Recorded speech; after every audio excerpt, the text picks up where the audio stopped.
Welcome, welcome, welcome. This is the Conscious Reconstruction Show. And Charles skipped the fuck out. Said he wasn't coming, didn't want to do it, didn't want to be here with us because he wanted to watch football. That's just crazy. I can't believe he would decide not to come so he could watch football. I'm so mad this nigga was the most lenient motherfucker before. Like, yeah, I gave him a day off. You know what I'm saying? That's the homie. Came on here. Fuck that nigga. He ain't never want to come over here anyway. Why I gotta ruin my story? Why I gotta be like that and ruin my story? Football. But I am here with the lovely Trina and the lovely Ash. Hey. Gang in the building. I don't know what they're going to talk about, but I got all kinds of shit to talk about. First thing I want to talk about is, would y'all live in a house that was made by a 3D printer? No. Well, hold on. It's not like a GMO ass house. Why? What was the question? Would you live in a house made by a 3D printer? No. You printed the house. That's where you started. The house was printed. It came out of a printer, you say? Yes. No. I don't want it. And then it's mixed with concrete? No, large pieces. No. Tony, what type of question is that? I'm wholly hell passing on the whole printed house. And then I think they can only make it for 50% of what it costs to make the house. That's half. Oh my God. That's cutting down But it's on still costs. $300,000. Instead of 600. You act like Nigga, that's no, a they over here saving. trying to make it like accessible and shit like that. I'm like, it's still $300,000 the first one. I'm not living in a plastic house. A 3D printer. Okay, wait till a storm brews. You just told me you printed my whole house. Nigga, what? It came out of a printer, John? Shove that shit right up your I ass. sent you the link too, Katrina, so you can see it, because I sent it to Ash earlier. That shit That's look how like she it's knows lopsided. Like, I'm thinking like of an actual literal. Okay. It came out of a printer, Trina. There's no way getting around this. No, I'm I going want by what you people said. to not be afraid of automation. It is just a different tool, a different method, but it is still the same product. We are still building a house at the end of the day. That's not the issue, but I could build a house out of sticks right fucking now.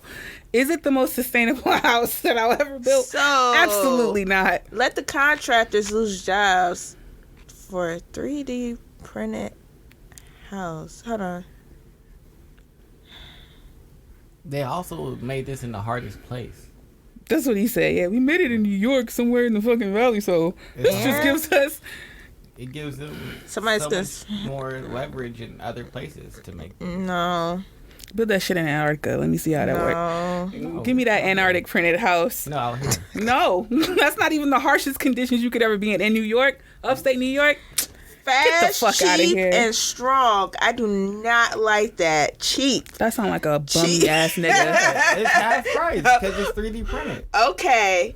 Y'all can. You don't have to have people handcrafted. You don't have to have. No, I like my houses handcrafted. Yeah, I want Jim Bob to be like, sturdy. yes. No, you putting it together. Nah. cheap. It sound like, like a puzzle. a house of fucking cards. Why? Absolutely not. I can't believe that y'all I need Jim Bob to hammer the damn thing in there and be like, yeah, I did this myself. Yes. Good job, Jimmy.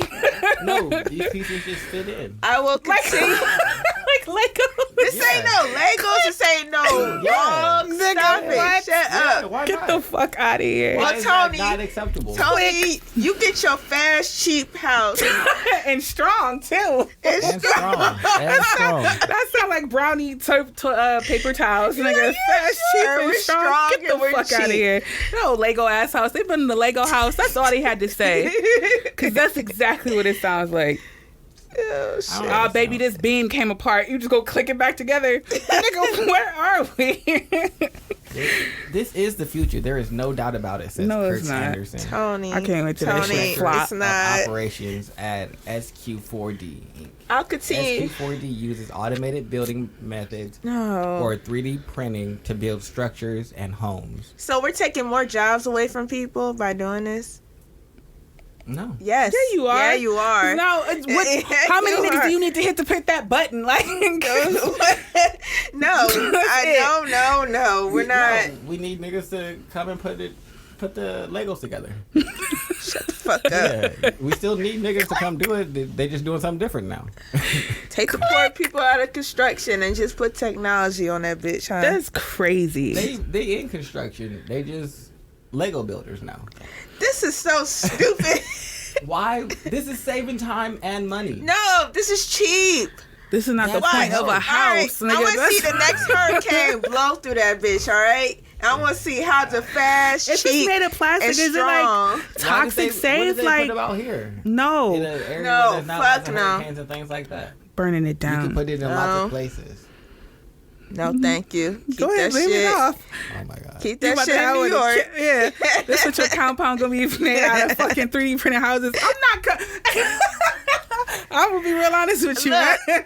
I don't even like the whole non-self driving car. Like, I feel uncomfortable. I fuck with that shit. I ain't gonna lie. I don't fuck wanna with that rent a shit. Tesla. Nope.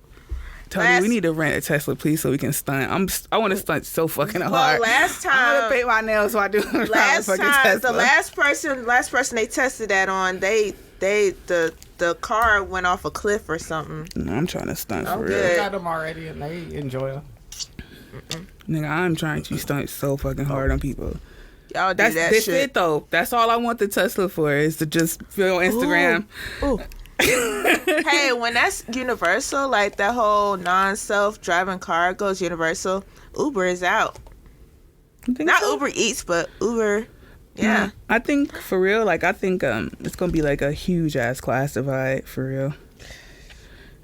And I don't know if regular niggas gonna be able to get the self-driving car. You think that? Yeah, they gonna be on scooters and shit.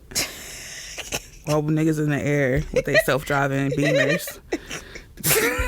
They gonna have some super fast ass rollerblades.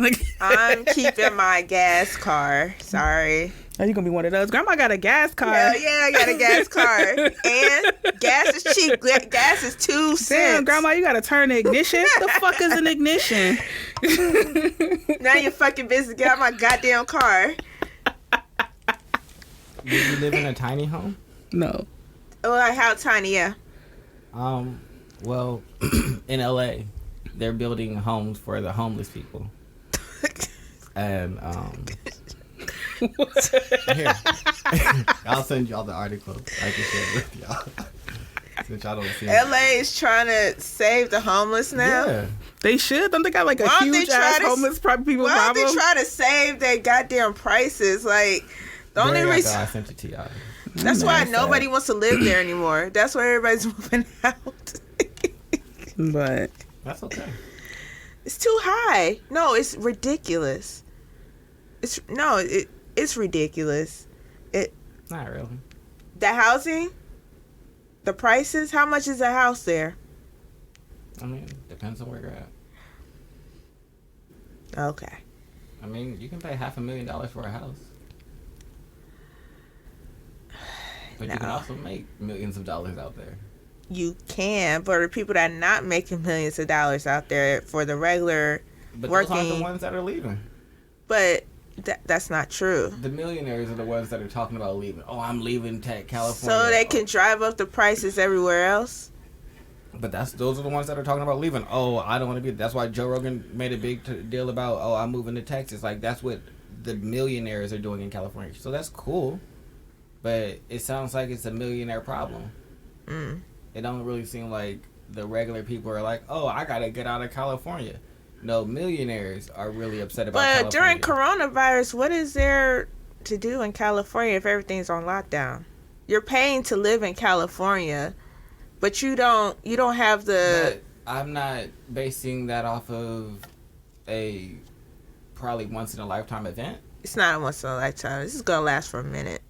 What I mean by once in a lifetime is I'm 30 years old now. 30, almost 32. For 31 of my years, That's this true. wasn't a thing. True.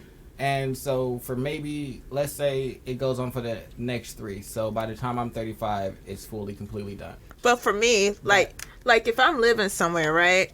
If I'm paying to live there and I'm paying for, the But that's beach. like New York. Well, I'm just saying, either way, New York is having the same problem actually with regular people. They're leaving New York. Regular ass people are leaving New York right now. That's the problem. You're paying for all these amenities like the theater, the clothing, all the other stuff out there. They're gonna come back. They're going to come back, but it's going to be a while. People aren't making money. So if people aren't making money, then why am I out here spending, what, how much is the housing? I mean, it's only relevant right now while there's a pandemic happening.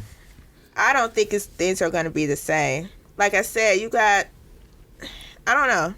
It's just from researching and people looking at people and what they're doing, they're leaving all these bigger cities.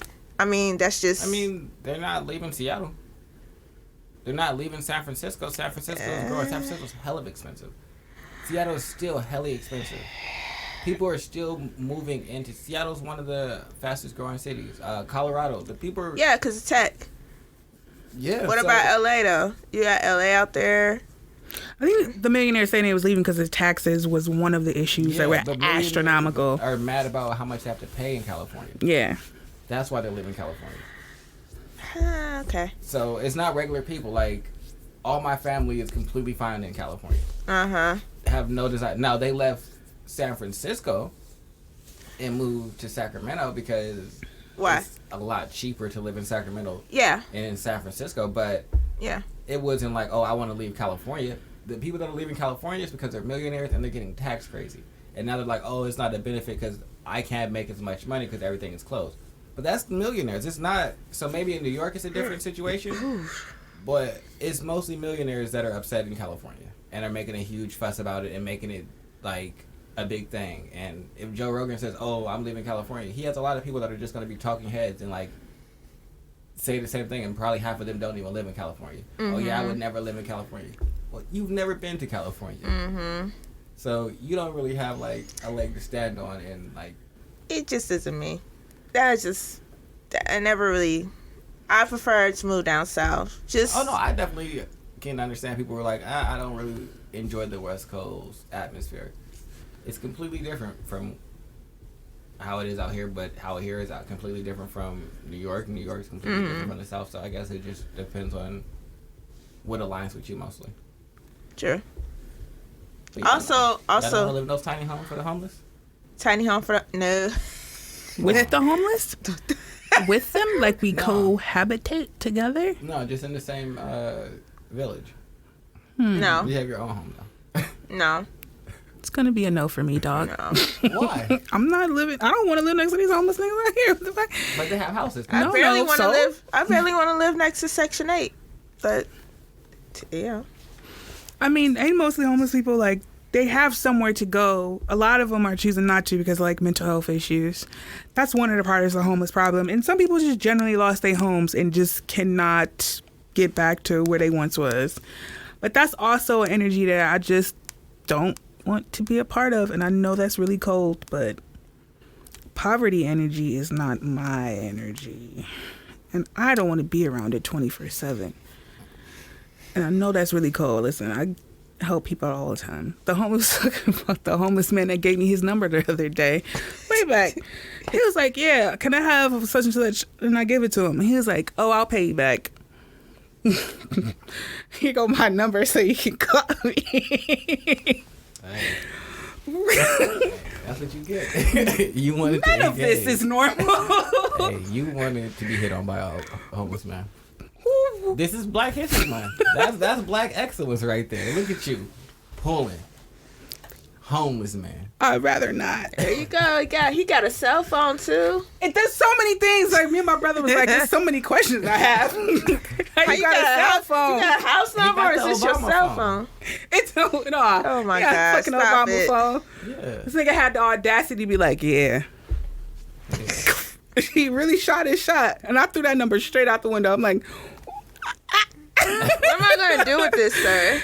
Absolutely Did nothing. he have a pen? Where did he write He it? wrote it. It was already pre-wrote. That's what I'm. Wait, it was already pre-wrote. He didn't do this. Oh my God, I forgot about that tiny detail. He just handed me his. He ain't really As a guy, homeless. that was the key detail for me. I was like, wait. She didn't talk about him writing it down. Oh my God. He just was like, here, because it was so fast. Like, where did this come? Where did the number come from? He's No, like, hey, he let me already get a pen had real it. quick. No, he already had it. Oh. So is this what he does to everybody? I don't know. He was like, just yeah, I'll be pay you handing his back. number out. Just Hey, have a bunch of piece of papers with his number. Times is rough out here, but you could always call on Larry. I mean, maybe you should have called him. What's the next topic? He's probably not really poor either. He's probably just out there call the penny next pushing. topic. You probably You should have don't called wanna- though. Yeah, why not? You gonna call him? Yeah. No, you. Where's the number at? Hey, no, I call threw him it right out now. the window. I'll call him on the show right now. I threw it that'd out the be window. gold. Exactly. See, that's why you shot the number. We can call him right Man, that would have been gold, man. I would have loved to hear that. now. Let's see what he wanted. Pussy nigga. What else was there Nah, gonna be? you be like, so when can I expect you to pay me back? That's so fucked up. Cause that's what he said. He said, call me because I'm going to pay you back. Big bet. I'm calling you because I would like a timeline for when you're going to pay me back. No, I'm not. This is none of how that situation should have gone down. Sir. Yeah. Next time that happens, bring the number here so we can have it on the show. I don't want it to happen again. That's so fucking awkward. Oh my God. That could have been great content for the show. Oh man, I hope coulda. you get hit on by a homeless lady, and she just slides you You know that what? number. You don't ever really see homeless women. You don't. If I see a homeless black woman, I They're give like them what I got. You know why? They go extinct. Oh, man, I can't almost say hit a that. crackhead too on that same corner. That's Trying to keep it crazy. PG-13, so I won't say why. Ain't this shit rated R? Nah, it shouldn't be. That's crazy. Oh. Pussy gets you a long way. That's all I'm gonna say. The long seated? I mean, You love being a woman, don't you? Give me a high five. I do.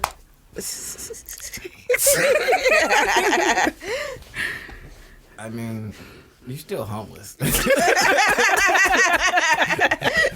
That didn't change. That homeless pussy. You might sleep. Ugh. Yeah, exactly. Like my nigga, why you fucking homeless bitches? Got questions. That's a whole category on Xvideos. Hold on. They fucking with The Weeknd right now. What did he do? Say he got a weird ass halftime show. Oh, The Now I Weeknd gotta got watch the that? shit. Don't he got that ugly pretty Squidward face on? Well, it wasn't real. It was prosthetics. That's wild. DC Fly's like, what the fuck is going on during this halftime?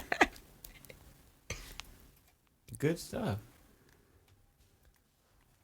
oh. I mean, oh, what else am I gonna talk about on my list? I had, oh, since both of y'all are women, as women's, do y'all feel like society pits y'all against each other? Like there can only be one in a certain area, like at work or like in like a creative field. Like you can only be like the female on the team, and the other ones have to be like lesser than you. I think on a celebrity scale, yeah. But in real life, I think it's just women. Just women. They want to be competitive. I don't know why they feel that way. That there can't be two women in the same field or in the same group setting or... What about you, Ash? Oh.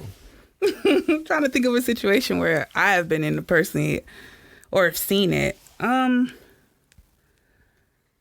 I think women pit themselves against each other if they not really like secure in who they are. I think like how women feel love is through being adored. So that means just complimenting her, think she's the most beautiful person or whatever the fuck. And you're not getting that attention, which is how women view as like currency. And now you're seeing like, I'm not getting as much attention as her. So now I feel less than. I would say like that is most likely what that issue is. But I don't know if I've ever been pitted up against anybody in the workplace or creatively, but I could see how that could happen. But I honestly don't think that's like a woman thing. I think that's like a human being thing. I wouldn't like place that solely on women. I do know women get a little vicious towards each other. Like I let my daughter have my phone and she was texting her cousins.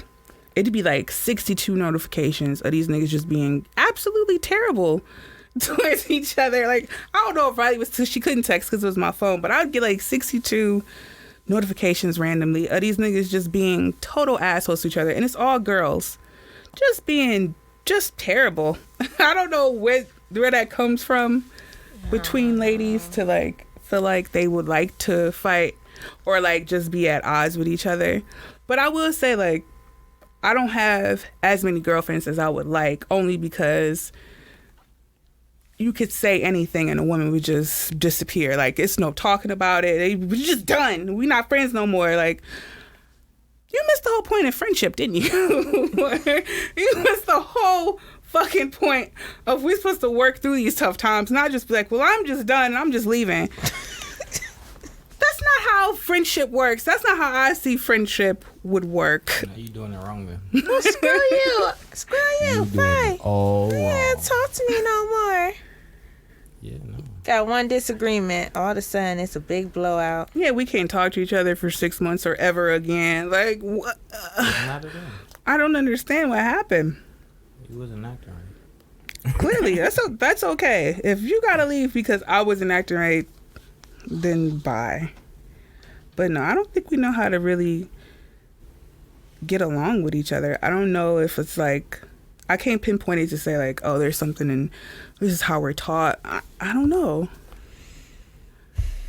Do you think it's like a matter of like outgrowing people?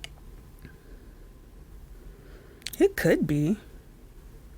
That's what happened to me. What do you mean? Like outgrowing certain girlfriends. You know, your goals change, who you are changes. Then they get in relationships and have children, so their mindset changes. I think more so women do. So, I don't know.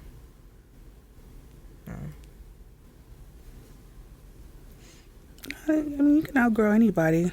Yeah. But I don't know. I'm really trying to think about a situation where I feel like, oh, because I was the woman, I was that bitch in charge. Right. Nothing personally. But I never had that mentality that another woman was my enemy in the first place.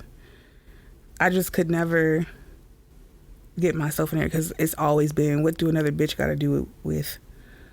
Why? Yeah. It has really like Everything. nothing. No. Not in that. No. No. Nothing. Not at all. No, they run your life. What you talking about? Yeah. Not at all. Oh. What the fuck They run your that. pussy doing? We got to do with mine. A lot. Oh, we not. It twitch, you feel it. Jesus. What? Shut up, Tom. All right, so what about just outgrowing people in general? Yeah, that's like par for the cause. I mean, that just happens. I mean, I guess you're not glad when it happens, but it is one of those like bittersweet moments. Like, oh, we just not vibing no more. You know what the fuck happened?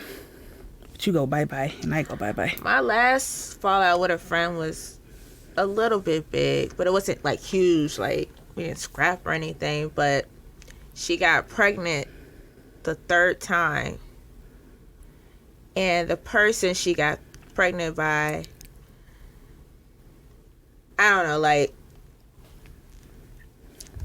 after all them late nights of talking to you, you crying about he's not taking care of your last child and blah, blah, blah. And I just looked at her finally. I'm like, you're a dumb bitch.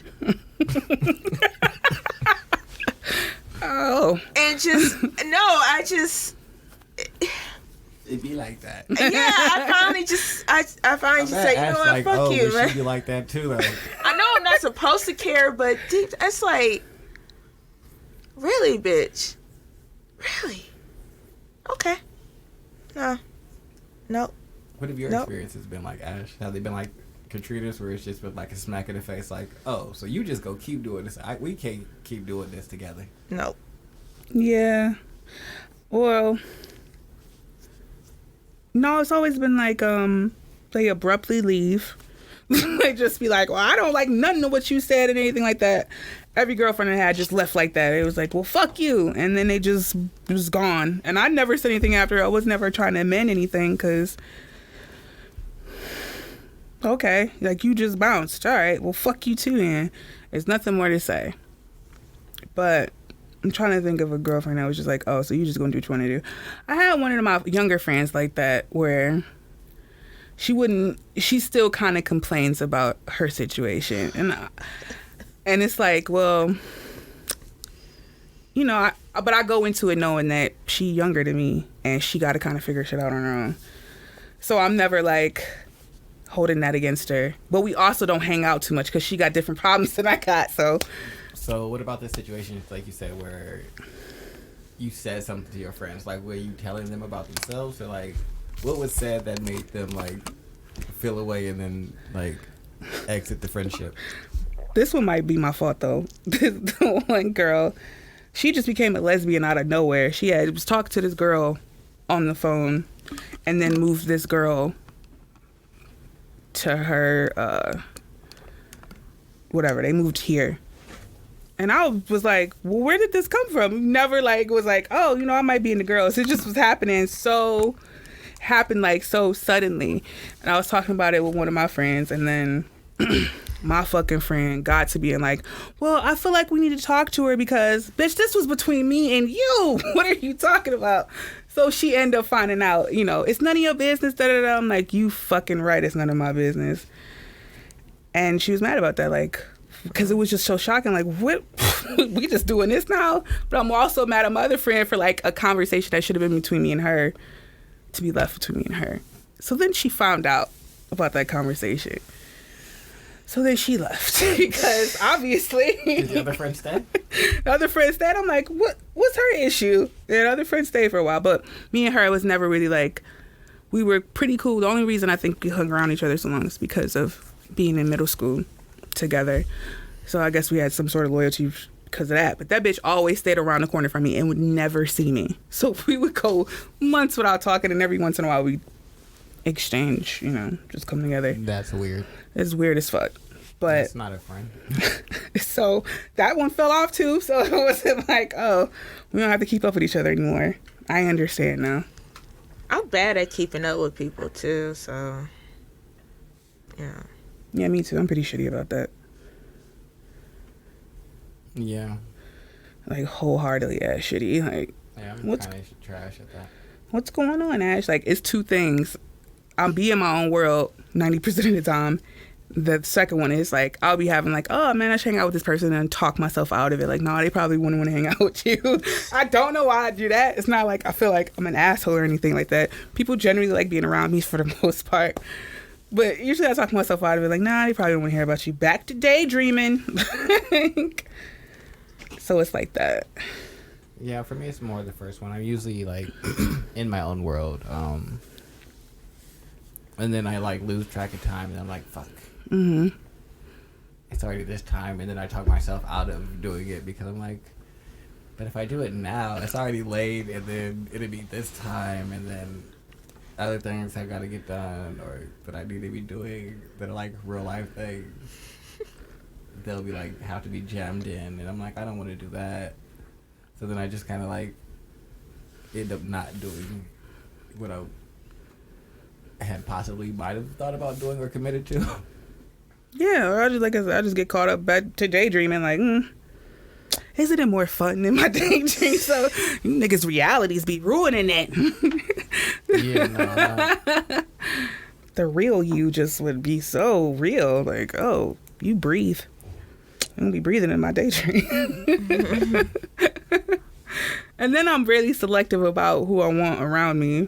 So, like, and then I gotta, like you said, you gotta go out and go meet this person. Like, every once in a while, I'll get that little itch, like, we should go do something. But I usually might talk myself out of it before I even start making moves. If it was warmer, I'd probably go more places. Mm-hmm. But it's cold, and that is like the biggest hurdle for me to like do stuff right now. It's like cold as shit. there's snow out there. It's also really cold. I'm not leaving my house. My house is warm. Yeah. If I leave my house, I'll have to then be cold for an extended period of time before I'm warm again, and that just does not seem appealing. Gotta go outside, warm your car up. Yeah, that's ghetto. Wipe your car off. Shit, I ain't got time for all that. Man, no, what I do is I wear my car up so long that it's hot on the inside and all the snow just melt off the window. Yeah, Let me be yeah. honest with you, I'm terrible. Because I'm not about to be able to just brush in this shit, or I'll leave the back window just full of snow. I'm like, I can use my side mirrors. I know to drive. I don't need this rear view. I got these sides. It's good. Let's go. I am not. I hate having to go out into the cold to warm my car up because there's no like. It's just cold. It's just, I can't do this. Or just like when you don't have time to warm your car up, you just gotta get in the fucking cold ass car, and then the steering wheel is cold, everything is cold, and you just in this cold ass box. Gotta hold the fucking cold ass steering wheel. Want to drive with my fucking leg, but shit, steering wheel so cold that I can feel it through my fucking pants. Man, no, fuck this. I hate this place. That thing had a whole vendetta with the cold. Yeah, man, no, I don't fuck with the cold. I am a warm person. Fire sign all the way. Set it on fire, warm it up. All of that. I do like the snow sometimes. It's nice to look at. Yeah. That's where it stops. I don't like it when it's scorching cold though, but I can handle like if it's in its mid 30s to 40s. I'm like, okay. Yeah, that's not too bad. No. But this shit that we got right now, Yeah, it's like cold as 19 shit. outside. It ain't going outside. It's 19. when it's in the teens, I cannot wait to No. leave. Like, I can't wait. Like, oh man, I'm doing happy that shit I got no again. single digit weather. Like that shit is ghetto. It's coming up. No, don't say that. Yeah, I just want y'all to know. Y'all feel that cold shit right now? Shit, about I'm gonna to check be the 2. weather. It's about to be 2 in the day and then -5 at night. Nah, I'm about to check. It's You about got me to be fucked 2. up. Nah, We ain't had that in a minute. I got a weather app. I'm about to check. No, it's gonna be in its 2. 20s next week. It's gonna be 2. It's not gonna be no 2. It's coming. What y'all Oh, think? it's Y'all not. thought y'all couldn't escape We this? in February. It says We in Saturday. February. It says Coldest month. Saturday that it's gonna be 7. See? There you And, go. All right, where? At night. At night. It's gonna be That 16 don't in the count. day and 7 at night. That's It's still ridiculous. crazy. It's 16 degrees. Yes, not Celsius, nigga. It's gonna snow too for the next 3 days. If I was Ugh. in Seattle right now, it'd be 39 degrees and raining. I could deal with that. That's good. I'm perfectly fine with that. It's 10 degrees outside right now. I just want y'all to. cold. Yeah, it's 10 degrees. 10. Not 100, just 10. Not But Celsius. there ain't no place to go anywhere. Anyway. If I was in Texas, it'd be 61 right now. Mm-hmm. And if I was in Sacramento, it'd be 59. Ooh. That's a nice cool night. But I can't. Ooh, them summer sun. Oh, shit. It's not bad. 'Cause Really? it's never To the humid. nigga that's a chameleon, he literally sits under hot ass conditions all the time. It's not bad. It's Alright, the so the difference is, you know how you walk out here and you feel that sticky, like you need to take another shower because it's just hot outside? You don't get that. When it's scorching hot, yeah. Yeah, even when it's scorching hot out there, you don't get that in California. Because there's no, like, humidity. It's very arid and dry. Dry heat. Yep. It's just I don't like being hot though. The I don't give a I fuck mean, what's you going gonna on. be I hot hate here being regardless. hot. I know, The- but I just don't like it. The worst heat I've experienced was in Atlanta. Jesus. fucking Here, hot. it don't cool Ugh. off at night. It's humidity too. It's See, just here, be hot. It don't cool off at night. In California, you might have 100-degree weather in the day. It's going to get to about 60, 59 at night. You're going to have a nice, cool night. It is not going to stay that hot. I promise you. As soon as that sun go away, it's back to being cool. That's why you got to keep you a hoodie. Yeah. You need to stay with hoodies. Yeah, no. Watch. Hoodies are necessary. A nice long sleeve hoodie with a hood. With Thank the you. hood. I needed y'all to know. Hoodie, not sweater. Pull over perfectly. Yeah. But yeah, that was all I had. Leaving people in the past. Y'all leave anybody in 2020? That was who I left. You're so childish. Oh my god. I didn't say his name. You're a liar. I did. I said his name to you. No, I'm just. No, I'm sorry. No, that's Who did I leave in that was 2020? bogus. Mm-hmm. Nah. Just that best friend. Yeah. I guess I'm gonna be deep. I left myself. My ex tried to text me the other day. Well, what did he say? I'll bring it up. She can't wait. Oh, she couldn't wait. It ain't much. I blocked him too. How did you? I was next to my dude, and I'm like, I know. No, I showed him. He started laughing. Oh, at least you showed him. That's good. No, it wasn't. I love transparency. So, mind you, I blocked his original number, right?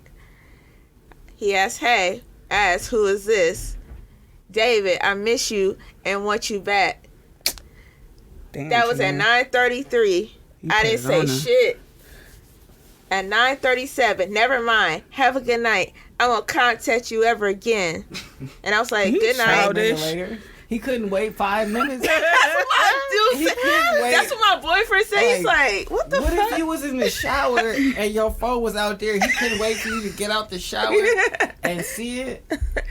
And How you shoot your shot and then immediately take it back? That's like the niggas that shoot their shot in the DM and then delete it. They see it's the deleted message there, sir. It's a 37-year-old, mind you. I said, have a good night. I won't contact you ever again. I said, good night. Won't contact you ever again. Goodbye. I said, good. He's like, okay. I'm like, what was the point of contacting me? I'm like, nigga, I left you in He said he missed you 2019. and he expected in 2.5 seconds Oh you to be my like, I miss you too. You better not be in the bathroom making no salad, eating no breakfast, no dinner. You better not be sick. You better Nothing. not be asleep because you only got 4 minutes to reply. Yeah. Not 5. You can't get 5 No. minutes. He No, was no. You nervous. got 4. Oh, fuck it. 4 whole minutes. I told her I missed her and she didn't respond like I like. Fuck her then. I'm mad now. That's exactly. Sir. That's exactly. She didn't respond anyway. You didn't give her a chance. You That's gotta- if I shoot my shot at a random that I haven't spoken to in a while, I'm just gonna leave it there. If they don't respond, then clearly they didn't want to respond. I'm not doubling back and well, fuck you then. But why? What is the purpose of that? What are you trying to get? If he had just said, hey, I miss you, and you don't respond at all, and he doesn't say anything, that's not a negative exchange. No. You can still laugh at it with your boyfriend, but you and him have not had a negative exchange. But this, him being all hostile and upset, Oh, we had a good old time. We why laughed. create a negative situation for yourself? Why? He loves the Don't drama. do shit that gonna put you in your feelings. How about that? You know, he had his arms crossed when he sent that shit. He was super nervous. Some men just love drama. He was super nervous, but he got a bunch of girlfriends. Remember, I wasn't, you know. But he ain't got you. See how niggas work? Yeah. I don't give a fuck what I got. I ain't got you, though. It's been over a year. I ain't got you. Girl, I miss you. I love you. Don't matter. They collect them like toys. I don't have this fucking toy, and I'm not satisfied. How dare you play with my Okay. toy? Yeah, how dare you play with my fucking toy? You are insane. Don't touch my shit. Don't look at my shit. And then they just want to do everything that they want to do. After they get I'm not you. participating in this. I'm leaving. You do that shit on your own. I am not participating in this dumb shit. Uh, Oh, Trina. that just Glad brought you- up. Glad you put it on him like that. High five. Yeah, no, that's just wild. But what are y'all topics? Are you going? T.I. and Tiny. Oh, yeah. Oh, yeah, we're going to discuss that. What do you want to talk So about? everybody knows about it. So now we got a little bit of details, and now I think more stuff is going to come out. I do. Who's some of the details? You got the article up? Well, the only thing I had was they postponed their show, which I think is the right move. One thing that I got from it, and shout out to Lovely T, who I watch on YouTube. Notice if you go on T.I.'s Instagram, I'll bring it up. Hold on.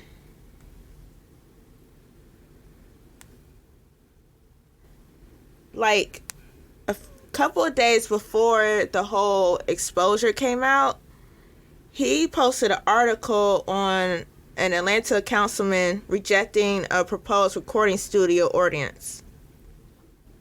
And the councilman is named Felicia Moore. Now, Felicia Moore is friends with the lady that outed T.I. and Tiny. Her name's Sabrina. So I'm thinking this may be political because, as we know, T.I. is friendly, bestie with Keisha Bottoms. She's the mayor of Atlanta. Well, Felicia Moore is running for mayor this year. So, if you can't get anything on Keisha Bottoms, who do you get stuff on? The people she hangs around. That's just my take. Look at you, a fucking detective. I like that. Well, see.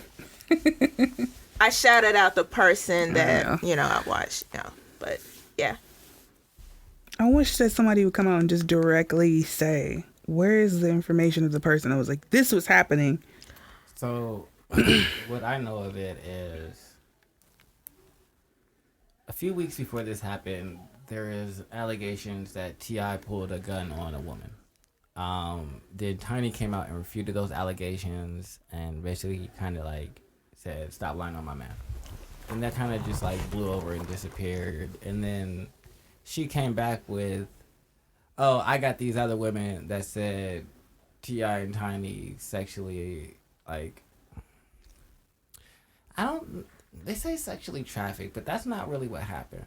So what they claim to have happened is they would go out and get women and then provide them drugs, and they would all get really, really high and then have sex.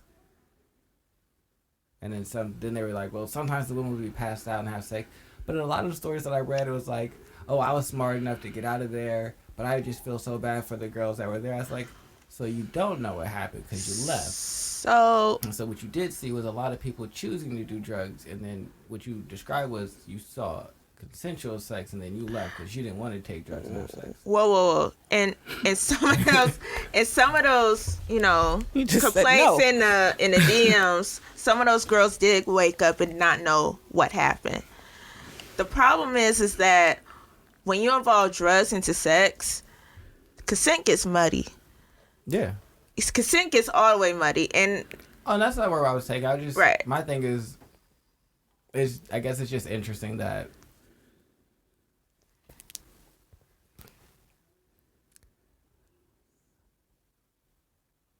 everybody, I guess the circles that I follow is this whole believe women movement, which I fully support. Mm-hmm. But I don't think that believing women should also automatically mean that we condemn the accuser.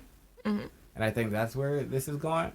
And I'm like, so we just skip due process on both sides. We don't like it when the justice system doesn't give us a fair shake, but we're willing to be like, nah, they said it, you did it.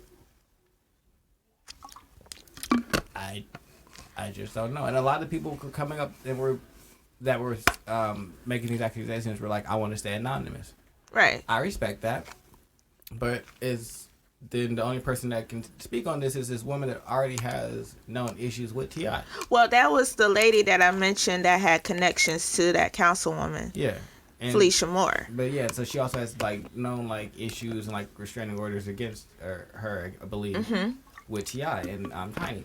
So it's like the person that's delivering this message might not be the best vehicle. Even if you women were abused, she has her own agenda potentially. Yeah. And she doesn't seem like the best vehicle to get y'all message heard and get justice if that's what y'all are looking for. But what made it worse was that their friend Shakana kind of blabbermouthed about the threesomes on live. And that's what really set it off. And I'm not saying T.I. or Tiny is guilty. I don't know. I wasn't there, When it comes to stuff like that, like drugs and sex and all that stuff, it's kind of, I can't say, it is what it is. People just gotta be smarter, especially celebs. I guess I did hear a conversation on Dead in Hip Hop where they were talking about, well, it was Is the Mic Still On, which is like a spinoff show, but regardless. They were more so speaking to the fact of I think I lost my point. No, what are they talking about? They were like, oh, it was about consent and taking drugs, and I guess this era that there's no culpability or like accountability for women outside of this T.I. and Tiny situation. Like, let's take it off of them, but like, let's say we were all hanging out and we're all taking drugs and getting shit faced. Mm. Me as the man is the only one that's responsible for like acquiring and like acknowledging that consent was given, and I think that's problematic. Wait a minute, what? So if we're both drunk and high and shit like that, Right. you Sorry. can't give consent, Neither party can give consent. but they don't hold men to that same standard in, I guess, a reverse way where, yeah, they'll say that neither party can give consent, but the only person that's in trouble when these type of situations happen is the man. Yeah. So if neither one of us can give consent, then we both raped each other. Yeah. Because I was just as high and just as drunk. In those situations, like, it's kind of hard to convict. If like you were pissed drunk and she was pissed drunk, it's kind of hard to. But they will. But but they're not gonna say anything about her. And so I guess my thing is like, I can recognize that no, you shouldn't bring women around and like feed them pills and shit like that and try and get them like out of their minds and fuck them. That's clearly wrong. But if y'all are both like kicking it and having a good time, smoking, drinking, and doing whatever y'all decide to do, right? I don't understand how that is inherently like a nefarious situation. If you're shit faced out of your mind, I'm shit faced out of my mind, and before we got shit faced, we had been pretty clear, like, yeah, we're probably gonna fuck, and then we get shit faced, and then you don't remember and you feel away now. Yeah. And now I'm the one that's responsible because we had sex and you feel away about it. Yeah. That's weird to me. Yeah. And so I guess, but they were very like pro that on the is somebody still on it. I was like, well, I don't understand how it can. That's a clear double standard and a dangerous one. You're absolutely right. Yeah, they don't favor men in those situations at all. And like you said, where is the women's accountability? I don't think we have. I don't think we have enough training taking accountability for our actions, not just in sexual situations, but in all of them. That it's kind of hard to admit when you're wrong, or like, you know, your emotional outbursts. We could just be like, well, I'm just a woman. Like, come on now. You're not just a woman. I think sorry, go ahead. No, it's okay. And like I said, I'm not saying that none of this did or did not happen, but there's clearly a bias here, especially now where it's like we just have to believe women. No, we do not. We should not go down right. We just believe in you hoes. Because like I said, I know someone that played for OSU. I don't forgot what the fuck he was, but whatever. OSU. And that happened to him, and I was just like, damn, that's fucking crazy. And then a girl later, after they start digging, girl came out later and said none of this happened, those allegations. So I know somebody that happened to it personally. Like, thank God his whole career wasn't backed on football because he just wanted to be a businessman anyway. But I've seen that happen too. So I've seen both sides where a woman says something happened and no one's doing anything about it. But I've also seen men be victims of that shit too, where you in your feelings now for whatever the fuck reason, and you want to destroy this man's career because you know you can. You know you hold that power over his head. Because you ain't got shit else over him, but you got this. That happens too. Right. So I think it's just for me with T.I., just T.I. though. A man that has so much influence in Atlanta and so much power in Atlanta. He does in Atlanta. We're talking about in Atlanta.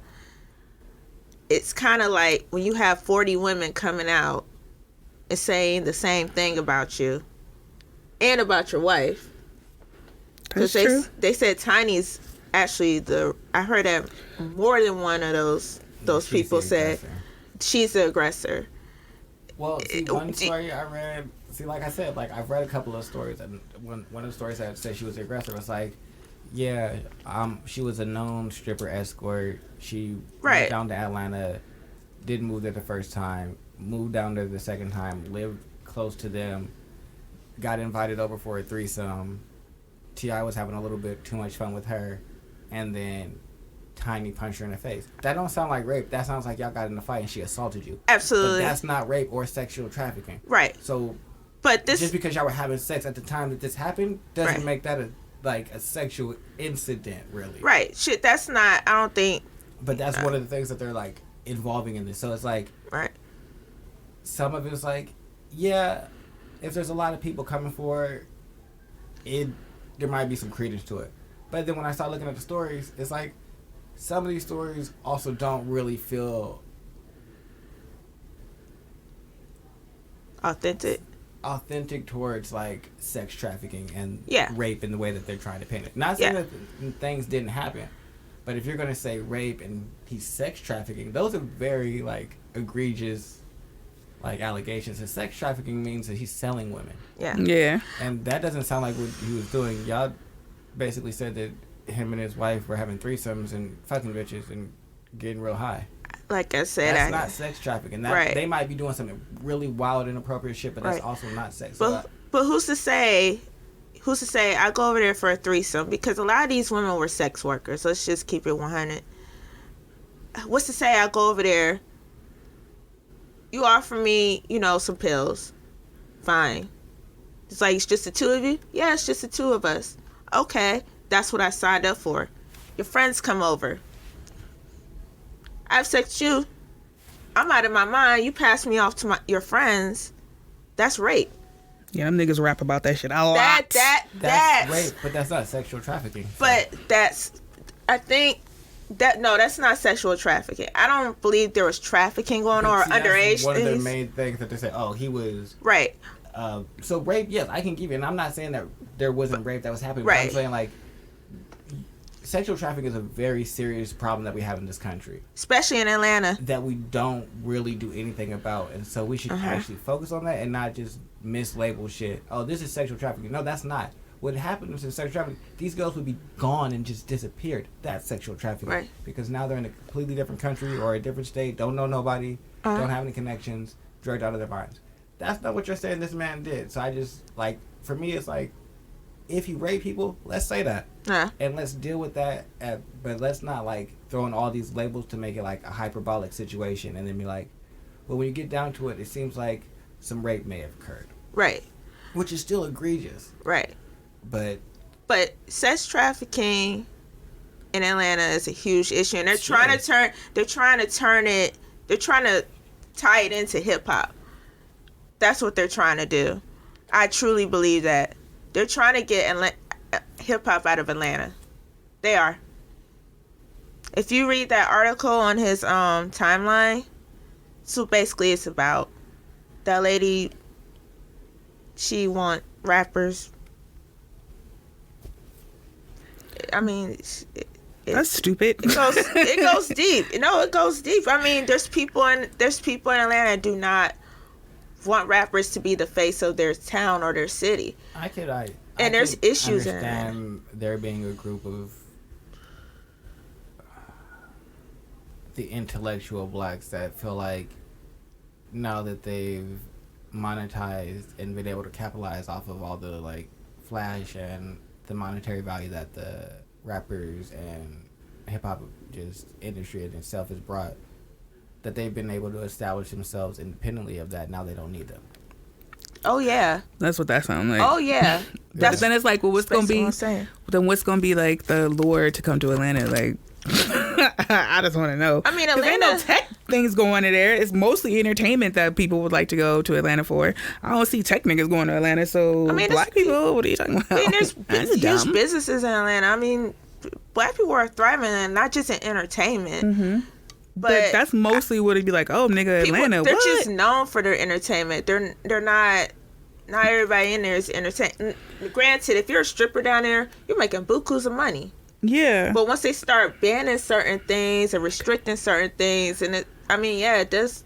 It's gonna change. Yeah, it's gonna change to not what Atlanta's supposed to be. Inevitably, change will come, but But they're gonna. I'm not going to Silicon Valley because they got baked goods. You know what I mean? Like, I'm not doing that.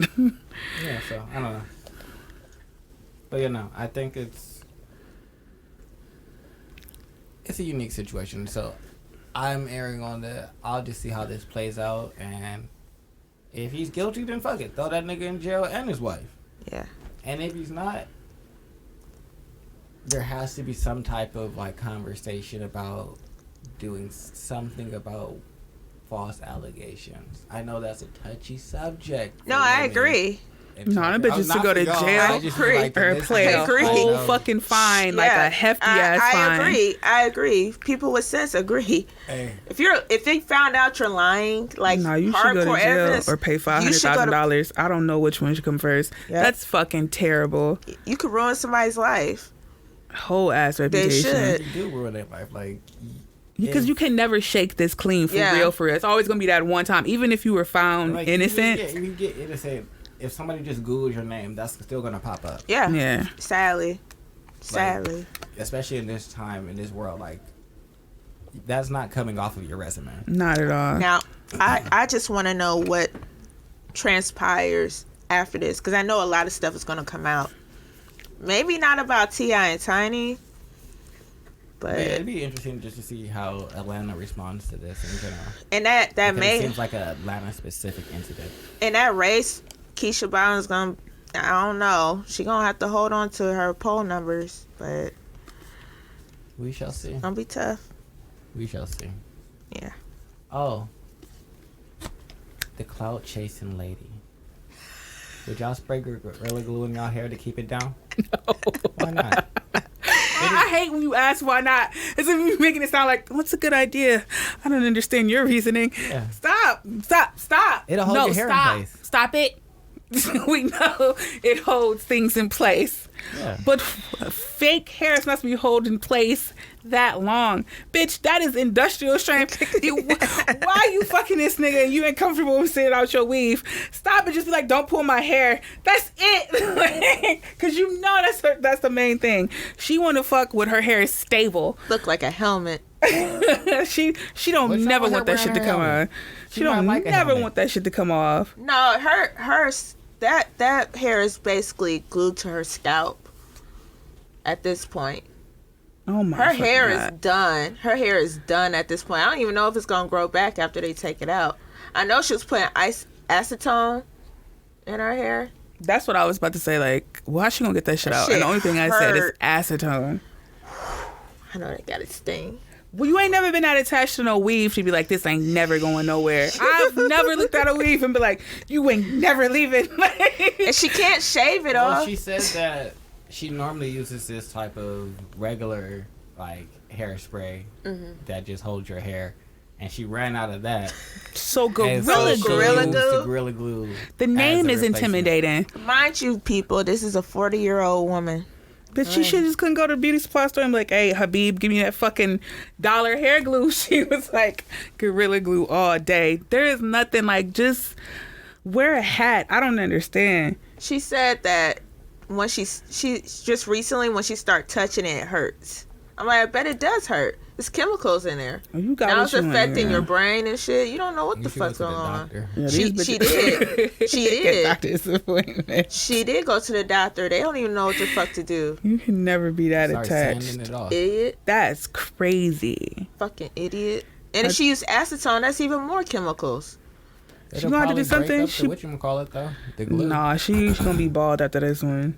Yeah, she's all that done. glue. Yeah, like there's no, you either keeping that bad boy in your head. But think about how nasty it's gonna get. Cause you can only wash that shit so fucking much without all that build up just getting in the random, like the netting on a fucking wig. Oh my god, that bitch! What the fuck? She's done. You don't want to smell that. You absolutely don't want to smell that. Yeah, where is she talking? Where is it at? The volume's not on. I know.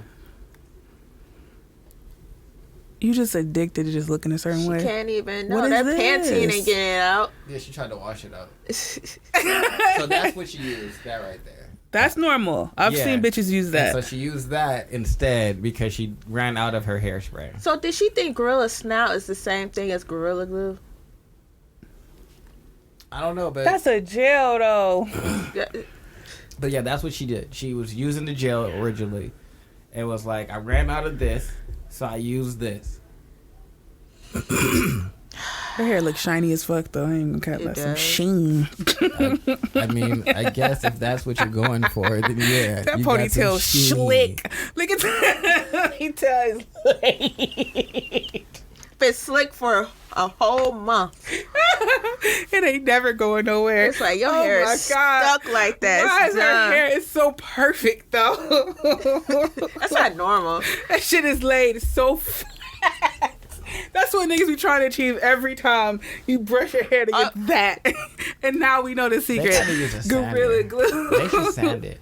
Oh, they gotta Don't go nowhere to no bitches, man. Stop. They gotta sand it. Get like You a trying little to look at sander. hair like I can help. Shut up. Like telling you you. already see this nigga right now. I'm Like telling you, if you use a little sander, it'll probably use it. Shut the fuck up. Why do you? I'm being honest. Like, You can't use a sander on Yes, her you on head. her whole ass Stop. head. you can. Just let me explain. Oh, So shit. you'll get like a little circular one, and get not like a really coarse pad, because you need to do this slowly. And you're just gonna do it in one spot, so it starts to really just wear down the glue that's created this hard shell. You can see this nigga and right break now. through it. And it's gonna get some hair too, but once it tears through that glue, you'll be able to start to like maneuver. But you need some breakage because Acetone. Woo! Shit, it's gonna hurt like hell. Yeah. She did a TikTok video of her going to the doctor, her using her friend putting the acetone in her head. She couldn't take it. Ah. the doctor couldn't help her. They told her gonna have to shave her acetone. head up. She gonna have to shave her hair. I don't know. Why don't you shave her head? But she can't do it Cause now. she clearly gotta- addicted to hair. Like she just was not about to leave. Like, oh fuck it. Well- She wasn't about to even pick up the little dollar glue that you get. Well, I don't think at this point she can. It's gonna hurt. She said when she touch it, it hurts. Like she'll go like this and it'll hurt. So It's probably because she got hella ingrown hair bumps because her hair couldn't grow. And so it's just hair trying to just stuck under Trying the to scalp. escape. Yeah. That probably is painful. Oh my gosh. so she I'm so can't go to sorry. the barber shop because I don't know what they can do. I don't know. The dermatologist gonna look at her like, well, Well, glue usually wear out. I'm gonna give it that. it Don't shit. know how Not Gorilla long. Glue.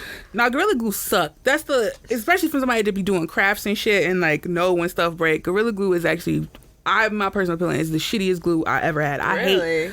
I hate Gorilla Glue with a burning passion. I've never picked up Gorilla Glue and been satisfied with my end product. Did I she- fucking hate that shit. Well, Gorilla Glue had to come out with a statement. And had a PSA of how to use Gorilla Glue. I'm like, are you fucking kidding me? I wouldn't came out with shit.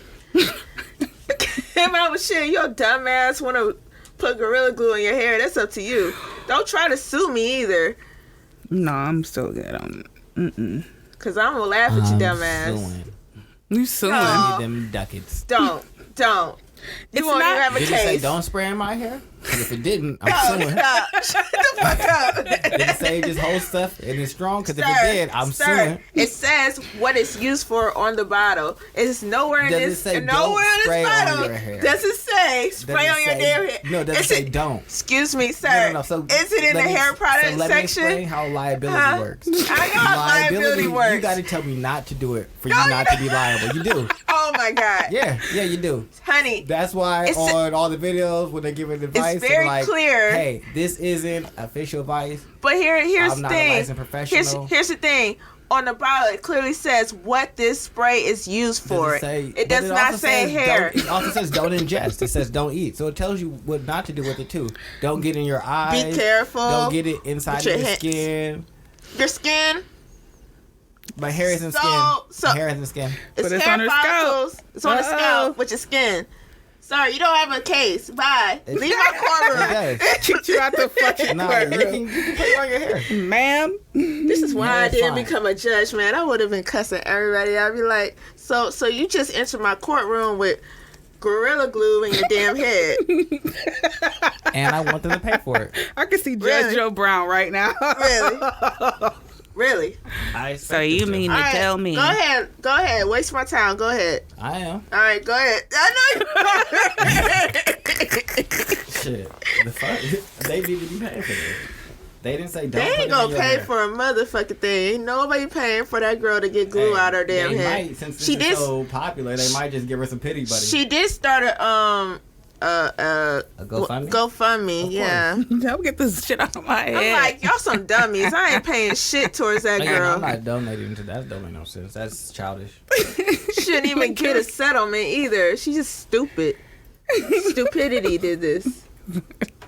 Chief's getting smacked. Yeah, y'all, I'm in the fucking ER. For what, Ashley? My hair. Put a gorilla glue. What's wrong with your hair, Ash? I would hate to see this nigga's face. No, I would have laughed. Me and Tony would have had a field day on this damn podcast. Like, so how your head feel? Literally head ass. It was like really cool head ass. Like, Ashley, I brought you some flowers that so I can do for you, love. Oh my god. I can help you shave it. It's done. I'm not doing it. Let's keep them glue out your hair. Get you a long supply of wigs. I know a girl that makes them She gonna need them for a whole ass. Oh my goodness. for the rest of her damn life. Yeah, her hair ain't growing back after this one. Nope. Cause you pulling that shit out the follicles. She ain't never gonna be the same. Nope. But, you know, get your paper, boo. Cause Don't say it. Don't encourage it. I No. don't need it. No, I'm with Gorilla. Whoever makes Gorilla Glue. Don't come out of pocket. Don't come out of motherfucking thing. They should have never came out with that PSA either. Dumbass. It's like, maybe. No, that's why they got to sue now because they came out with that PSA. Hey, I want my money. You said something, so pay me now. I just want to know the point. 1-800, She pay me like she now. fucked up. I bet you she doesn't have a case. She doesn't. You gotta stop kicking that thing, lady. I'm not kicking anything. I don't know what you bang with your foot, but whatever it is. I can Oh, hear it. I'm sorry. It's on the floor. It's not on the stand though. I know you can hear it. Every time you do it, just Sorry. cool. You It's just a gave habit. The listeners a little beat for the podcast. It's a habit, y'all. She nervous. It's her first time. But anyway, Ash, what's your subject? It's alright, girl. Take it easy. Yeah. That's how I imagine niggas take deflower bitches. That's probably not accurate, but that's in my mind. That's how it goes down. Today, no. That doesn't sound interesting. Okay. What do I have today? Nothing. Yes. I Yes. have to find it. Yeah, I did say yes. But anyway, thinking about the 18 habits of creative people. And see if y'all identify. It's not 18, it's 9 of them. Because by the time he pulled up, I was like, oh, guess that's it. We never get through the whole list anyway. So we're going to start with number 1. Would you agree that creative people are playful yet disciplined? They can do... Well, I guess how they described it was that I guess when we get in our creative vibe, we sticking with that creative vibe for a very long time. It's hard to break our attention once we get into that space. Yes. But also, when you come out of it, ye fucking ha. I'd say so. Yeah. I think when I get in my creative bag, it'd be like I get so annoyed when Riley be coming in the room just to be like, can I have a hug? Like, sure. Here you go, now go. Bye. Yeah, I'm gonna start putting my phone on Do Not Disturb because that's a big distraction for me. Yeah. And then I get irritated. I'm like, why do y'all keep sending me messages? Mm-hmm. I want to speak to no one. I have work to do. Yeah, and then just like the fucking notifications be going on, like, because Yeah, it's almost like you pulling it from some weird space, and it's like just you and the computer, whatever the fuck you writing on, and it's like y'all keep destroying. Stop it, because it don't never be important. Your mom could be like, I set my toe on fire. Like, we call you Uber to ER. What do you want? Yeah, no, so I definitely identify with that. But also, I don't know, it's like that weirdo balance where it's like I'm not 100%. Well, no, when I'm in it, I'm 100% obsessed. But when I'm out of it, it's like, oh, I'm back. So I like that one. Let's see, number 2. Did you identify Katrina? Creative vibe, just in the mood. Don't want to be disturbed. Yeah. Mm-hmm. Yeah. Cool. Number 2, both introverted and extroverted. I'm more introverted. I could be both. Because I like meeting people, but I also like when they go. Like, I love getting to know people. But, like, if I listen to you for, like, 10 minutes and I deduce that I don't want you, like, when you leave, I'm not going to feel any type of way. And there's people I just generally be like, oh, I want you around me for the most part. I think that we're selectively extroverted. Mm-hmm. Where it's like, you provide good energy that fuels my creativity. You can stay in this world. Yeah. You I've engaged with for 10 seconds and have done nothing but take all of my energy. You have to go. I hate you. I don't think people understand that. It's I like, hate you so much. like, So much. you can read somebody. Like, So it don't take me like 10 minutes for real to gather enough information about you where I know I want you around for a Yeah, I long don't period like of time. Yeah, it's like, you're not really about to add anything. You belong here in this specific group of friends where if I see you, you okay. But that's about it. Yeah, you belong. You're useful. I can hang out for you. You useful for this part. You can never go on any of those other territories that I've built up. Yeah. Yeah, no. I'm definitely like that. What about you? I said I'm more introverted. More introverted? Yeah. You don't like people? Nope. Which is weird. I'm with somebody who likes being around people. Like, do we have to? Yeah. Man, that doesn't sound fun. That's been an actual conversation.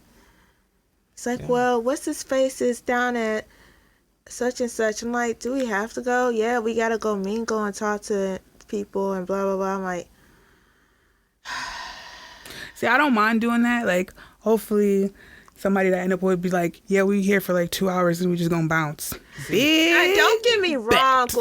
Like I like going outside. I like, chilling sometimes, but it's few far in between. Like, I don't know. I can give somebody solid 2 hours of extrovertedness. And I feel like my extrovertedness don't even be like, hey, how you doing? Like, I'll say hi and shit like that. And I can keep up a conversation, but I'm usually pretty reserved. I'm not like the talker. I'll ask you a lot of questions. I can do that shit real good. And they just talk. And they just, they feel very comfortable with me. And I'd be like, yeah.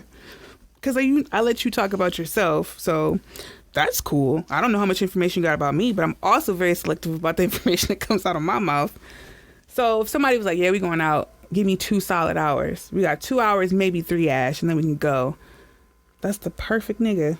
You understand my little heart, don't you? I got 2 hours in me, bae. You right. So I gonna got 2 hours in me too. Let's go. No, see, if it's for work, or like we're gonna go like mingle and be like a scene that's gonna be like other creatives, that might be cool. I might enjoy that. Yeah. But like, just like being out for the sake of being out, I don't really know if that's what I want to do. If we can make all of the times that we go out like a networking mixy type of thing, then sure. But if it's just like To a club or a bar. like if you want, like I could see it being a mixy thing at a bar, but like if we're just going to like the random hole in the wall club that ain't really the spot, we're not gonna like be mingling with the other people that are like in our industry and like making connections. Why am I here? Yeah. I don't know these people. My friends get so mad at me because when we were going to clubs, I would just leave and go outside and get some air and then come back in. It was like, Ash, where'd you go? Outside for a second because this is a lot. I don't like all these people going out. Think about it this way. Would you ever invite hundreds of strangers that you don't know to your house and get shit-faced drunk with them and feel like that's a safe environment?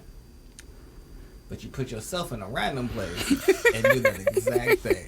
Yeah, that's why I leave frequently. I'll be like, I gotta get the fuck. All right. Yeah, even when I was at, the club scene, like, after it started losing its appeal after a month. Like, I'm like, why am I here? Like Tony said, why am I here? Like, No, I can't say I lost its appeal, but I did the clubs for a while. Like, really? from like 18 to 22, 23. Like, because I was always moving, so I started clubbing out here, and I was doing like Casaman and like going to like West 25th and shit like that, and my like first like experience hookah bars and shit like that.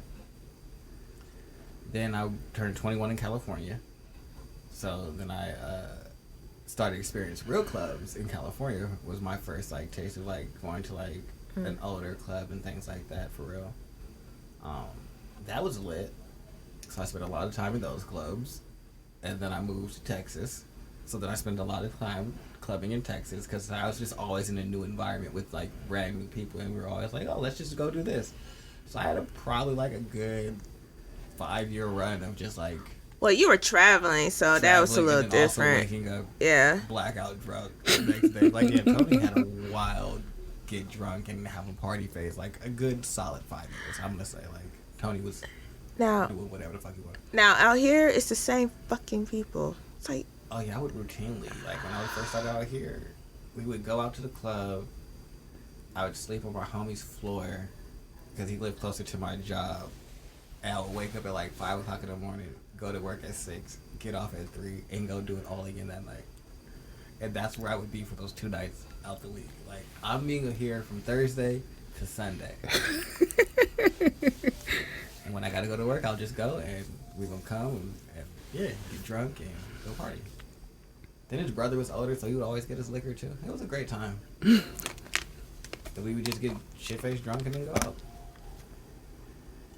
Yeah, a lot of women are blacked out.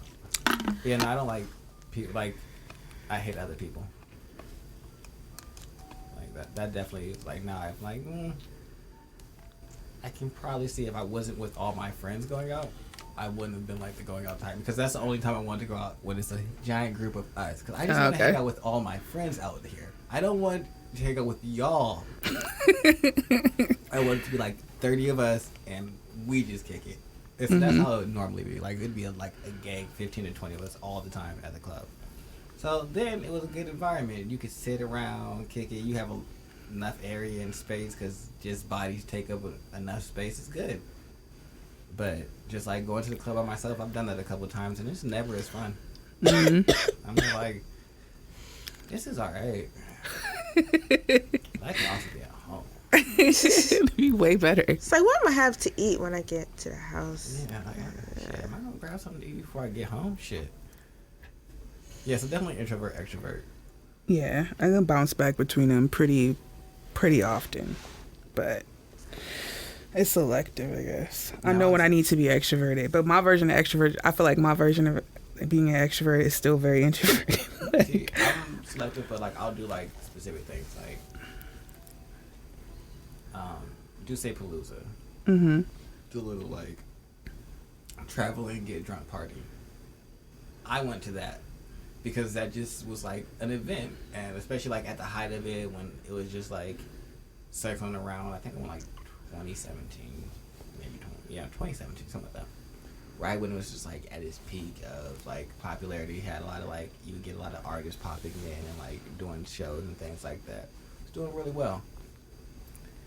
That I went to, and so that I had a great time at because like, but I went with the expectation, all right, this is just going to be a random event, but it was more for like the experience of like, this is something that is happening in like the culture that I'm a part of, and so I'm going to go partake in that.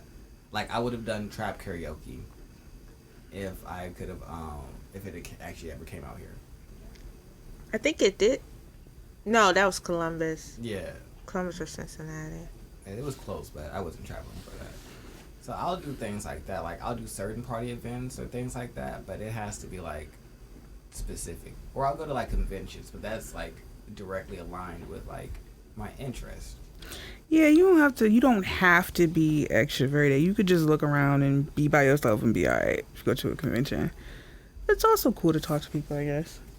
I feel like I just be asking people questions, and sometimes they ask me questions and I'm kind of funny, so I think I'm a okay person. So yeah, it depends on what's going on. Anyway, number 3. They are realistic dreamers. I'll put this on here. I actually don't want to answer that. But if y'all feel like answering that one, I feel like that's so stupid.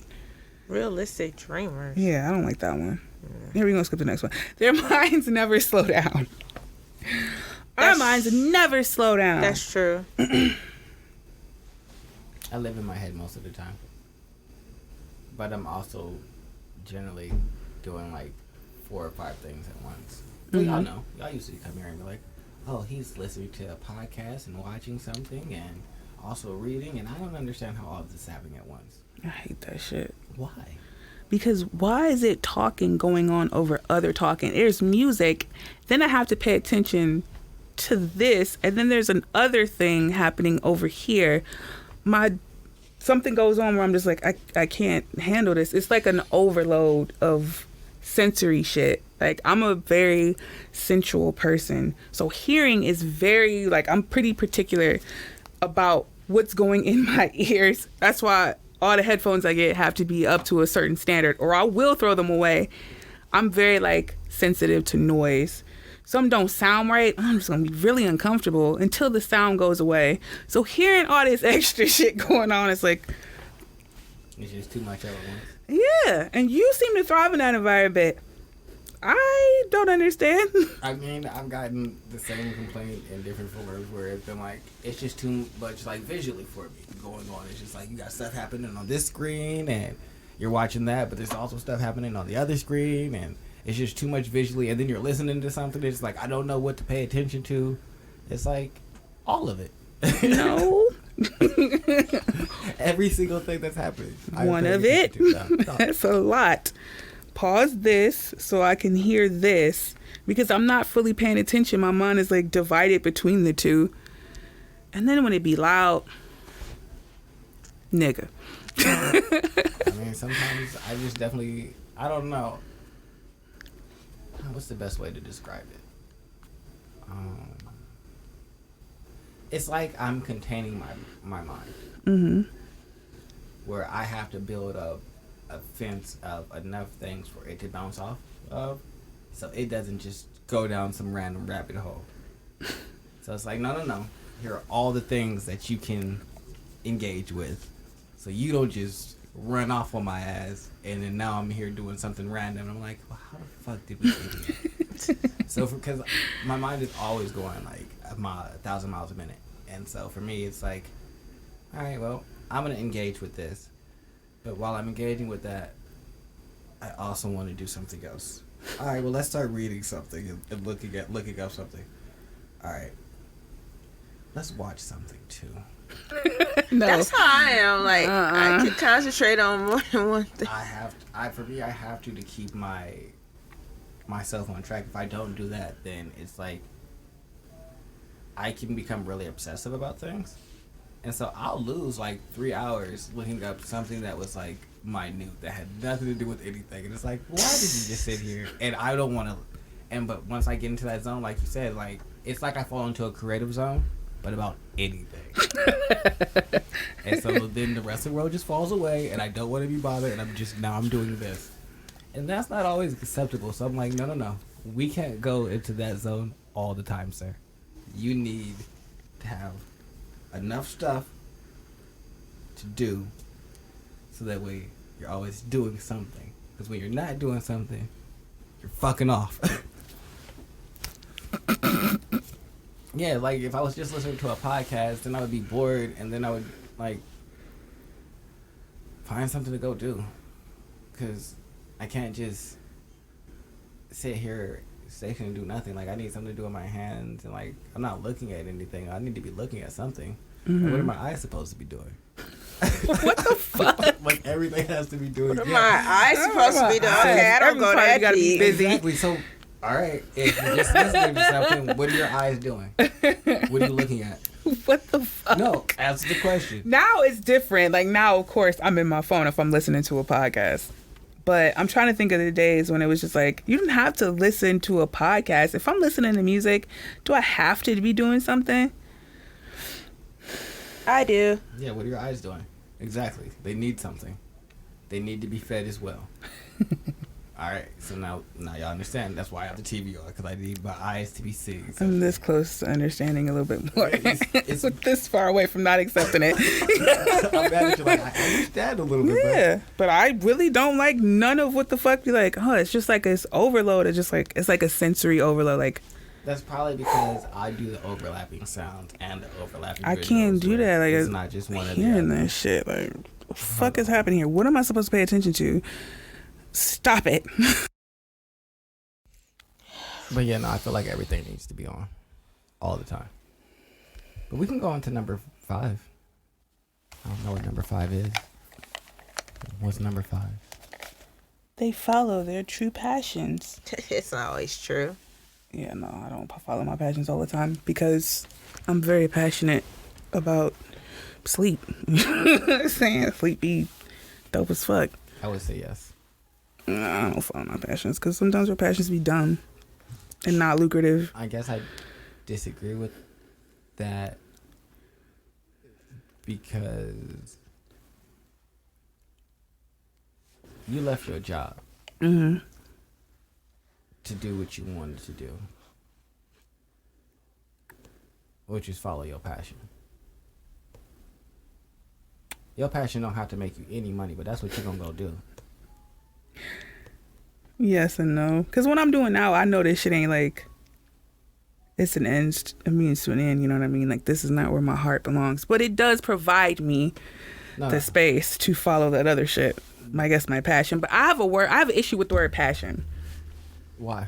Because I feel like you can have passionate sex, but then that'll dwindle down somewhere. Like, your passion, you could be fired up about something. Like, I was very fired up about being a producer. And then it stopped.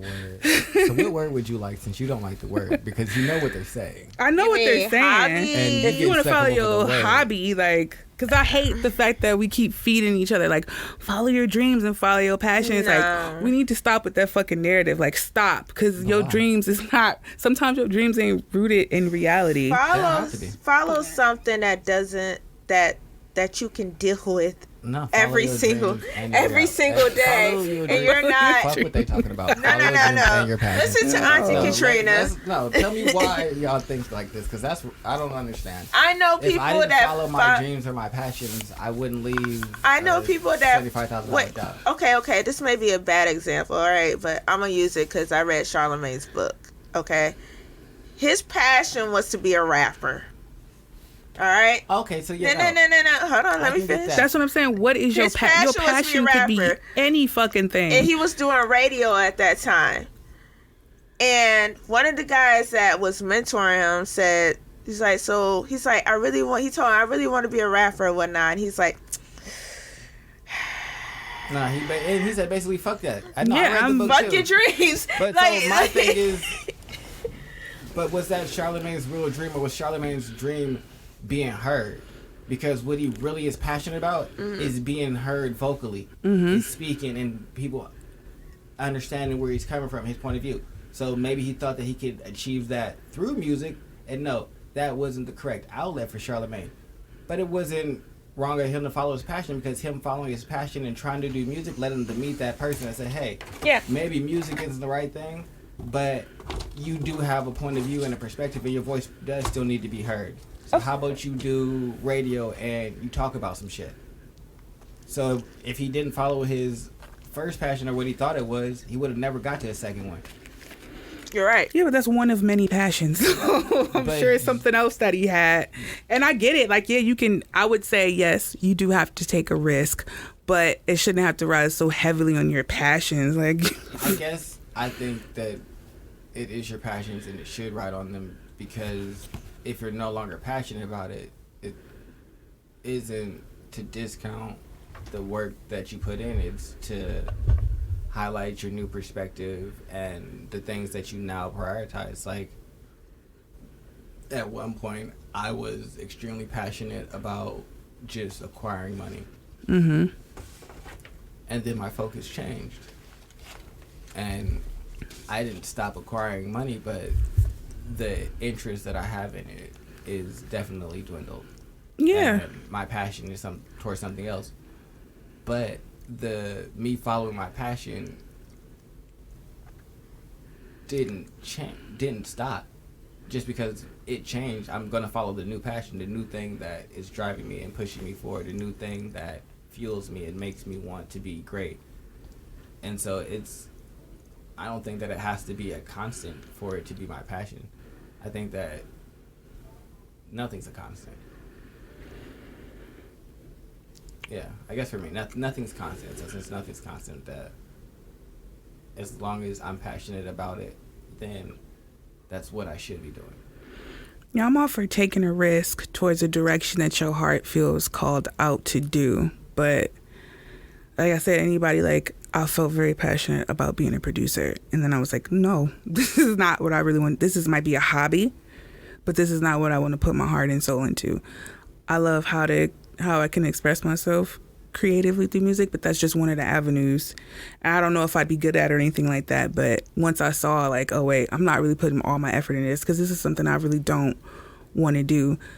Yes, I implore people to go take a risk, because how else you gonna know? How else you gonna push your limits to see what else is going for? But I guess I would say your passion is expression. Mm-hmm. You're passionate about expressing yourself, and you might not have known exactly which medium that you want to have self-expression from, and that'd be your thing. But it didn't change that it's expression still, whether it's writing or you producing movies or you producing music. You want to be expressive. That's what you're passionate about. Yeah. But I'm also don't want to keep telling this narrative to people who are just, what does that mean to follow your dreams? Like, my mother wants to win the lottery. That's a dream of hers. I don't know if she's ever going to win, and I hope one day she would. But telling this to people who don't, your dreams that you can put tangible effort to. There's no tangible effort that you can put towards the lottery. Mm-hmm. There's tangible efforts that you could have put towards being a great producer if that's where you really wanted to be. Yeah. There's tangible effort that you can put into lots of other dreams. Now, there's other things like, oh, I want to win the lottery. Like you said, that's a pipe dream. That's not a real dream. But we don't know the difference when we keep telling people, like, you could be passionate about gambling. Do you want to be a professional gambler? You could, but is that in your best interest, or are you just living in your head thinking like, if I just had 5,000, do this and like da-da-da-da. What if you're not good at it? Well, yeah, like I had to figure like, I'm not a professional gambler, or do you want the money that you get from professional gambling? Because those are two different things. Mm-hmm. If you were just looking for the money that you can get from professional gambling, your passion is getting money, and gambling is probably not the best way to do that. Yeah. You just have fantasized about, oh, I'm gonna win big and get money, which your passion is to get money. And so no, you're probably not going to put the time and effort it takes it to be a great card player, because poker is a game of skill. So you can become a good poker player and go to tournaments and win big money. That's a thing that you can do. But you can also be, like you said, someone who has a pipe dream and is just like, I want money and I'm gonna go gamble and put this $2 and hope I get $1 million. That's not you really putting in any work or doing anything. That's you just spending your money. You have a fantasy. Yeah. That's not a dream. That's you fantasizing about. But something. We don't know the difference between. I feel like when you hear "follow your dreams," it's where's the differentiator to say when people's like, "No, don't follow your fantasy." How old Ash feels more cold towards some people. Like, well, fuck them. If you don't know what the difference between dream and a fantasy is, then that's for you to get left at the wayside, and the real dreamers and the ones that are passionate about it to understand that, recognize that they're going to try a whole bunch of different shit that's not going to all work out or feel exactly like they want it to feel. And but I feel like when I say that, I'm talking to maybe like a younger self of mine. Like, I've been there where it was like, follow your dreams and passions. Like, it didn't really lead me anywhere, but just kind of sitting there and focusing on, well, this is what I need to do. And I feel like I said, I get it, the masses is going to do what the fucking masses is going to do, but now I'm just kind of focus on what you need to do. Yeah, or what are you good at? How do you feel like it disturbed you, I guess, them telling you to follow your dream or your passion? I feel like no one really told me how to just be like, hey, is this something like this something that you really want to fucking do? Like, you willing to put in the work? When the opportunity come, are you willing to take it? Are you gonna make 15 million excuses why you can take it? Because when it came down to producing, it was 15 million excuses why I wouldn't take going down to do that, because I didn't want it deep in my heart and soul. When I write, it's just I'm going to do that if I don't get paid or not. You know what I'm saying? Producer was kind of like, well, I want the kind of notoriety, and I think I could do it just because I felt like my taste was good. And there was no one there to be like, well, you're not really putting effort towards really learning and sitting down. It's just like you get started, then you stop. It's kind of like, oh, there's nothing there for you to be like, oh, this is something that you really wanted to do and you laser focused on this and like, I know this is what I can do. Even if I had started doing it and then there somewhere realized like, oh, still, this is not what's calling to me. At least that's more so like, I guess you could say that's following your passions. But to me, I see that's more so like taking a risk instead of just following your passions. Like, I mean, I feel like you needed a mentor. Mm-hmm. And that would have made things better. Because you would have been allowed the space to follow your passions, which would have led you to producing first. But then you would have had somebody that you could use as a sounding board that a challenge. Well, you haven't made anything. Yeah. Why haven't you said you're going to do this and it's been a month and you haven't bought any software or tried to learn how to produce anything, and someone to like, I guess, battle against you in that way. Yeah. But I don't think that's a fault of the saying. That could be true, but it's still very misleading because no one's ever really afforded a mentor, or just like growing up, like nobody ever was like, oh, you had this creative passion, you're writing. Like when I was 14, I wrote a script and I never showed anybody that shit. And I didn't know at the time, like how much I just loved just really just writing. I don't know where it came from. It was just something I was just naturally like, I think I'm pretty good at it. Nobody else probably think I'm good at it, but that's okay. But there was nobody there to be like, oh, why don't you follow this instead? I think you have something promising in here. You hear it from a few teachers and shit like that, but nothing ever really like somebody's opinion that really mattered to mine. And, yeah, it's just something that it's not an advice I ever give my daughter now. I don't never tell her to follow her dreams because I don't know what the fuck your dreams is. I tell her like, you can do a lot, but it's something that you're good at. It could be one thing, it could be many things. You're going to have to figure that shit out though. I don't ever tell her to like chase like, oh, you want to be an astronaut or you want to be this. I'm like, we can try these things out, but also don't beat yourself up if at the end of it you don't feel like you don't like it. It's something that you get at. It could be one thing or many things. But I don't ever think I've just told my... Did you beat yourself up because you weren't good at the things that you thought were your passion? No, not really. Well, I felt kind of let down because it's like you put so much energy into like imagining and thinking about it. Then once you finally come to realization, you be like, I don't know. I guess I've had a different experience. Oh, don't do that. Had a different experience.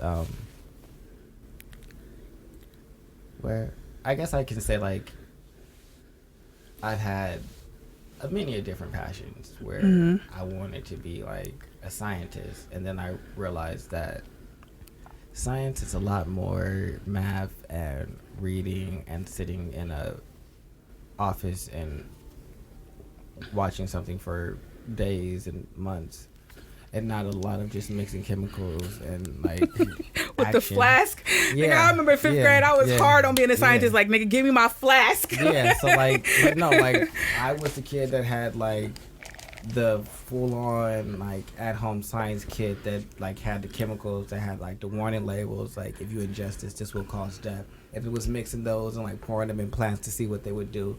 Oh no, yeah, I was fully invested in the chemical side of science, but once I realized that, oh, you need to do all of this math before you really even get to like play with chemicals, I was like, I'm really not invested in doing the work for this. But it didn't make me feel bad at all of like the precursory stuff that I did when I had initially thought that was like what I wanted to do. I guess I don't know. I took it as it came. Like, I guess for me, things are fleeting at times. And that's okay. And I guess I more so have that perspective, just like I said, I've been transient. So a lot of shit has just kind of been fleeting for me. Yeah, and that's why I think like a passion could be fleeting. So But I think, why follow it? Well, why give you not so much not taking a risk on whatever it is that you feel like you need to take a risk on, but put the asterisk next to passion or something. Like, I think that following your passion is and following your dreams, like it is taking the risk, but that teaches you things. Yeah. It teaches you something that people that don't follow their passions will never learn.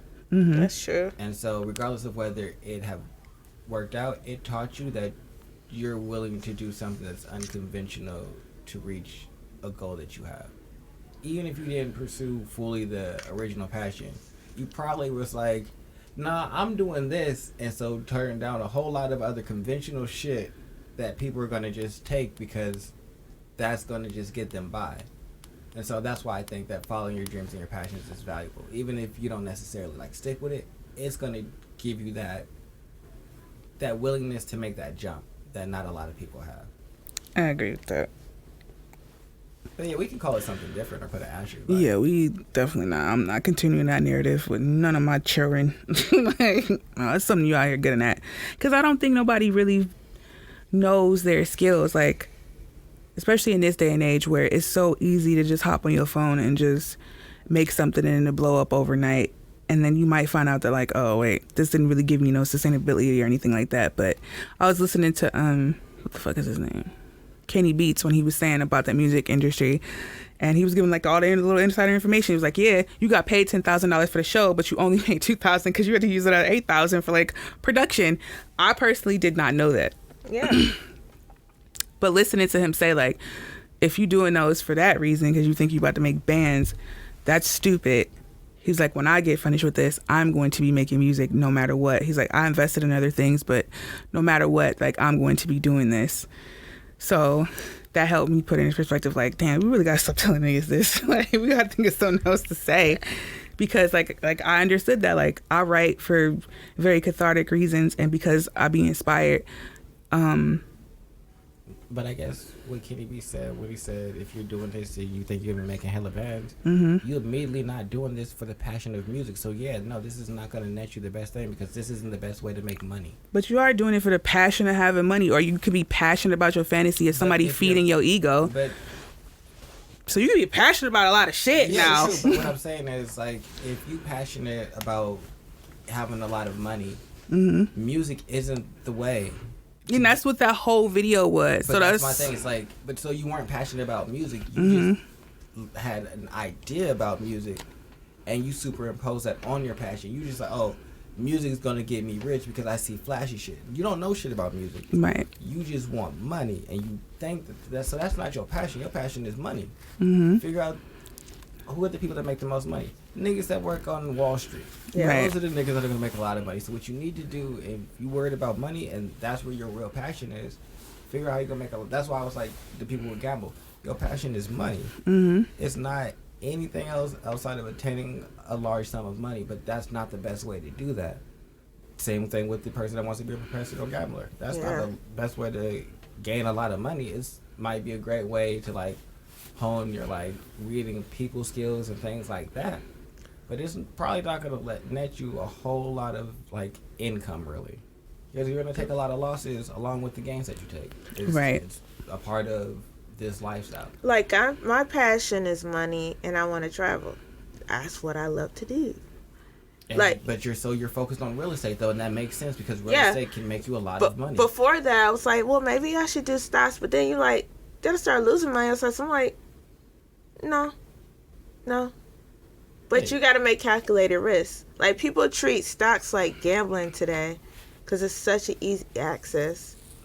I mean, that's if you allow it. That's if you allow them to, well, yourself to. You just have to have a different mentality. Yeah. Like I said, like I made a very gambling-esque move when I blew $1,300 on GameStop. But you could. So But I also am investing heavily in companies that I believe in and that are my focus. So I wasn't gambling with the idea of, oh, I'm going to become rich or anything like that. I just kind of wanted to see where it would go, and so I was willing to risk this amount of money to do so. Whereas I think a lot of other people who are inside of the stock market and like look at it like, oh, I want to find this get rich quick stock that's going to just blow up, and that's not really how stocks work. And no. if you think that because it happened in 2020, stocks like started to jump back up in price, it's going to continue to happen like that, that's incorrect. That happened because they fell in price because of a pandemic, and there was a mini crash and a lot of fear, and then there was like a vacuum for people to put more money. But that's not a typical situation. It's not something you should expect. A stock 2xing inside of like 6 months isn't a normal occurrence. Right. But damn near every stock that I held and that I purchased during that time period doubled in value for me. So I see both sides of it, where it's like, if your goal is money, there's ways to make money and be focused on that, and to acquire a lot of it.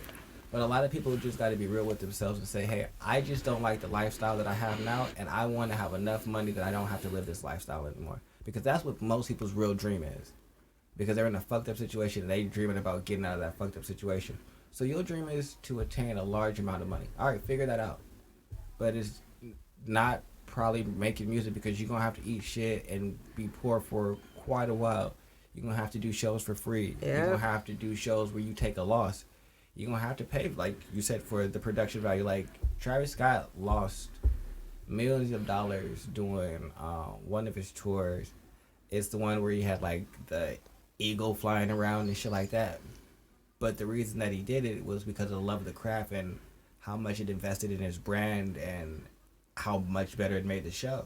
But if you're not willing to do things like that, music probably isn't where you want to go, because it's not all about just gaining. It looks flashy. A majority of artists do not But make. shit, if you want to look flashy, you can just get on Instagram, buy some fake money, and create that. Or rent. You don't even have to. You don't have to make no music. Nope. Or rent.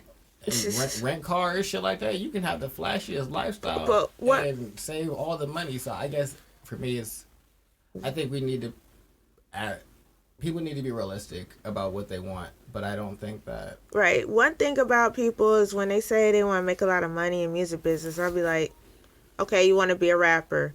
Do you realize most singers and most rappers, they don't make as much as you think they are? Majority. I'm not talking about the top tier.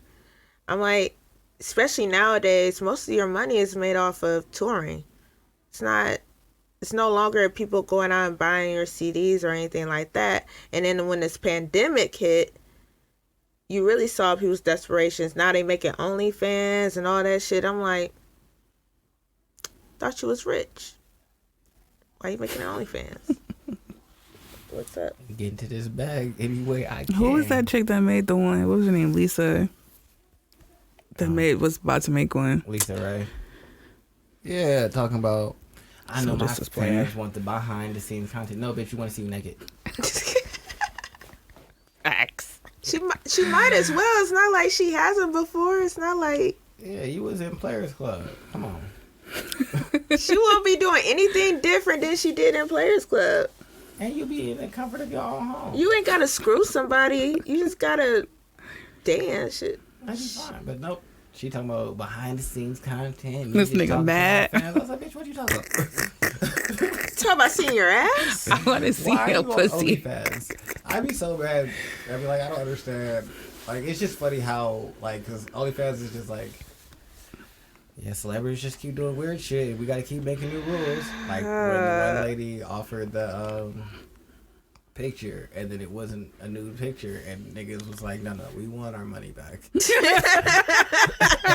Oh yeah, I remember that. She ruined the whole game. Yeah. Like, She fucked everybody so it's like over. celebrities got poor and they said, all right, we got to figure out how these brokies been making money. Let's go. That's do this exactly OnlyFans what shit. they did. Yeah. And I'm like, what And the fucked it up fuck? for everybody. And that just goes to show you how much in debt some of these people are, or how much they got to keep up. I'm like, now the truth is set in. All these B-list celebs and C-list celebs. It's like, okay. I wish I would see Drake on OnlyFans. Trey Songz got one. Trey Songz not an A-list celebrity anymore. He's B. You said Drake? Oh, Yeah, Drake I could is. never like imagine Oh, Drake Drake. putting himself on OnlyFans. I Even if it's could. just like behind the scenes content. I could. I don't think Drake would have talked to y'all like that. Or like I couldn't see Kendrick either. No, nobody wants to see Kendrick. I do. I love seeing dick. Show me. I wasn't talking about Dick. Show me the penis. I meant like how the celebrities are doing right now. No, and no. just giving like behind the scenes I want to see content penis. and, like, Lots of them. Oh, did you see Trey Hard. Songz penis? No. That's hard stroking. And you better come that's too. not what I'm just That's talking what I about. want. So I don't care. bad. This is why you gotta can't have see it. two It was women on the big. show. What's the next I'm topic? trying to Go see. ahead. What's the next Dick. Can we go to the next thing on your list? Black ones. Are we on 6? I'll bring it up. BBC. Are we on 6? And it better come Are too. we on 6? I want to see you come You can- across You the can room. talk Excuse me. I about want to see pussy one of and those. titties. Yeah, I ass. want to see the fountain Excuse me. come out, and you just Excuse you can me. hear it drop. You know, Our you hear audience that isn't sound. here for this. You hear the Our sound audience is not effect of here the for come this dropping. now. That's my shit. No. You were like, oh, Excuse me. yeah, you did, Can we didn't get you? back on topic, please? Thank you. We're making poor Tony suffer. No, fuck Oh, that well. bullshit. I'm talking about what I know. That's what we like. It's I don't care about okay. that. I'll put Schlong. this in the show. I'll cut this shit off right now. Get back on topic. We're not gonna keep doing this. Oh, I agree with this one. Be objective about our work. I think we're willing to be critical and take criticism about the work that we put out. Take it. What's that mean? Is Tony able to take criticism? That's a good question. I need am. time to just get away from those other comments y'all are making. So just y'all make talk. What? We may talk. That bullshit. Like, keep my ears in the shit. It's okay. Huh. I can't bring up something I don't know nothing about. Well, no, talk about this topic that you have. Go ahead. I think that I'm terrified of somebody reading my shit because I went back and rewrote something. Like I looked at what I wrote last year and then completely deleted it. Like, this is gross. I don't fucking like, no, what was I high when I wrote this? What the fuck is going on here? I do get cringed out when somebody critiques the way I talk. Like when I got on the phone to cold call, my boyfriend critiqued me how I presented myself or the way I talked. That's cringy. It is cringy, but I'm willing to accept it, you know. Criticism is criticism, and it's there to help you. You know. Sometimes. I'd be looking for it and I'd be mad when I get fake criticism. Yeah. I said sometimes. No, I want it all the time. I hate like when I get like, oh yeah, that was cool. No, bitch. Give me an in-depth, rip this shit to shreds, and let me know how I could be better. I don't know. I'm always striving to be like the best, and so with that comes like, I'm my biggest critic. I already think this is shit. Mm-hmm. So it's not too much more that you could say that's gonna change my opinion of this being shit. So we can make this shit a little bit better though. So let's try and make this shit better. Man, I don't even know if I'm at that point to let anybody else look at my stuff because, like, now you looking into like the deepest parts of my imagination, Quit this and shit out. now you know what the fuck be going on in my brain. Like, Shit. What I was writing before, I was actively, as I was writing every chapter I would write, I would send out to a couple of different people to read as I was actively writing the story, and just tell me what you think, tell me what you like, you don't like. And so, like, I am fully here. Like, that's the only way I'm gonna get better. Like, I guess women probably have a harder time dealing with that because you guys don't have to deal with like rejection in like a normal occurrence. Mm-hmm. But like for men, like rejection is just like something that's a part of your reality. Like if you're gonna try and talk to women, some women are gonna say no, and you just got to accept that. And it's the same thing with criticism for us. And so I don't think that y'all have the most just like life experience with that. So it might be a little harder to just being like critique, like, bitch, what do you mean I'm not the best? Everybody loves me. And it's like, well, yeah, but this isn't that. So take this criticism. Not in this. Oh man. What's the next ones? You know, definitely tear my shit apart. I like this one. They have difficulty staying on task. Yes. Yes. Oh my god. Oh my god. Oh my god. Told y'all to keep my mind in check because I just be right into something different. Like I said, I find like many passions about something, Mm-hmm. and I'll just become heavily invested in like fully research this one thing. And I'm like, shit, how did I get here? And it'll be off like the most randomest thing. I'm like, I want to know this one thing, and then now I'm reading like a 12-page article, and I'm trying to get all the context, and now I'm like down a rabbit hole clicking on some other stuff. No, I'm good at this. I don't understand why, like, how you not focused? How you just go something else? That's something I don't have a problem with. I just don't understand how you just not be like, I have to get this done, and once it's done, I can move on to something else. I'm not that way. No, I am. I don't get like having too many things on your plate, because you don't ever get to give your energy fully to this thing, even if it wasn't the greatest thing that you didn't put out. Now you just off in la la land. Like, I can't do that personally. Like, I have to see something through. If I'm studying, what am I studying now? I think I'm in this book called Power versus Force, where he's actually talking about like how to cultivate like real inner power rather than forcing everything. Like right now, yeah, it's all based upon like how to like surrender more and get into the flow of life. Like that's something I'm just kind of learning, or just like expressing myself and not being so emotionally isolated. That's my focus until I feel like I've learned what I got to do. Anything other that come up, unless I feel like, oh, maybe I could just take a gander at that, I won't put too much energy into that, because I need to learn this thoroughly, and then I can be done with it. I can have my epiphany about it, and then... Well, I can do that. Mm-hmm. But outside of that, so when I've decided that there's something that I'm interested in, that's what I'm interested in. I'm doing. Like when I first started to like learn about podcasts, like I did as much research and like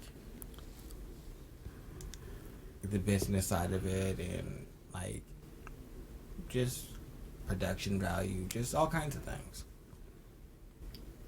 And then I was done, and then I started doing it. Mm-hmm. But then there's other things where I just want to know something incredibly specific, but I have to know. Mm-hmm. So then I go figure that out. But that specific piece of knowledge was the goal for me. So for me, once I'm done with that, and that might take 3 hours, but once I'm done with that, then I'm back to being focused. So for me, I don't ever let anything come and take over like what my primary focus is. Yeah. But I do allow like minute excursions into other things. But if I'm learning something, or there's something that I'm really focused on like trying to like attain, that is definitely the only thing I'm focused on. Like when I wanted to learn how to do graphic arts and use Photoshop and Illustrator and InDesign, I bought all the things. I started playing around with them. I watched YouTube videos. I enrolled in school. I took classes. I would come home. I would just do like play around with the programs and things like that, figure out which ones I liked. I learned that I hate Photoshop. It's just not naturally user friendly. Like unless you go into settings, you don't have an unlimited amount of like undos. I think it's set up to like 50 or something like that. But if you get really deep into like a construction, you could have gotten to like 500 different clicks, but you can only undo the last 50 of them. That's wild. Yeah, so you have to go in there and like adjust the settings. Mm-hmm. So that's something that I had to learn. And then I learned, I was like, I'm not really a big fan of Photoshop. All my other friends love Photoshop and hate Illustrator. Illustrator is my favorite. Well, honestly, InDesign is my favorite. But Illustrator is a close second for me. Like, I love, like, vector drawing and doing sketches in there. Like, that's my shit. I'm good at drawing figures and everything like that. Like, I've done random Pokemon. I've made hummingbirds. Like, I've done glasses. I can do all kinds of things. That's what I enjoy doing. I don't like editing photos. It's not fun for me. I don't want to do that. I'd rather pass that off. But I was super interested in learning that, and so I didn't want to do anything else or learn anything else while I was learning that. So I definitely get where once it's a lesson that I feel like I want to learn, that is what I'm focused on, and that is what I'm going to do. But now that I have learned it, I also recognize that I want to use it for like things that I want to do it on, but I would never do it professionally. Nah, yeah, if I decide like just being lazy on a Saturday, like I might sit there and just procrastinate. Then I'm just like fully into the procrastination. I'm fully into just not doing anything. I'm not trying to pick up anything and start it because I don't feel like I should. Like I already know like this gonna be half-assed or I'm about to be somewhere else, and I know I'm gonna be distracted by anything that comes up, so I'm not picking it up. It's just one of those days like I'm not into this, so I'm not gonna pick it up. I guess I also like keeping my plate full because most of my distractions are other things that I'm working on. So if I don't write as much one day, but I'm focused more on like researching companies and looking up stocks and things like that, I'm not too upset.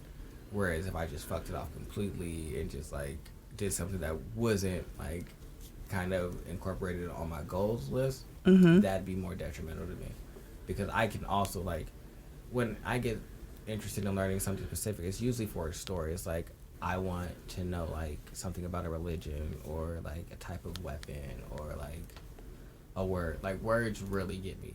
Like if I want to figure out a way to say something, and so I'll research different types of words and different synonyms and antonyms for things. Like, that's a big thing for me.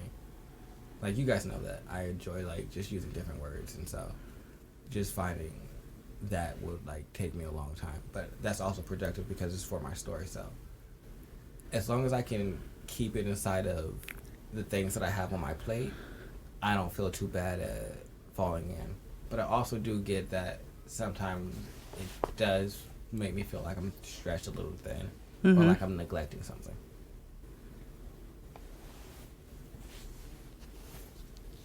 Number 9,088. That's number 8. See, I was right. 88. This is gonna be the last one.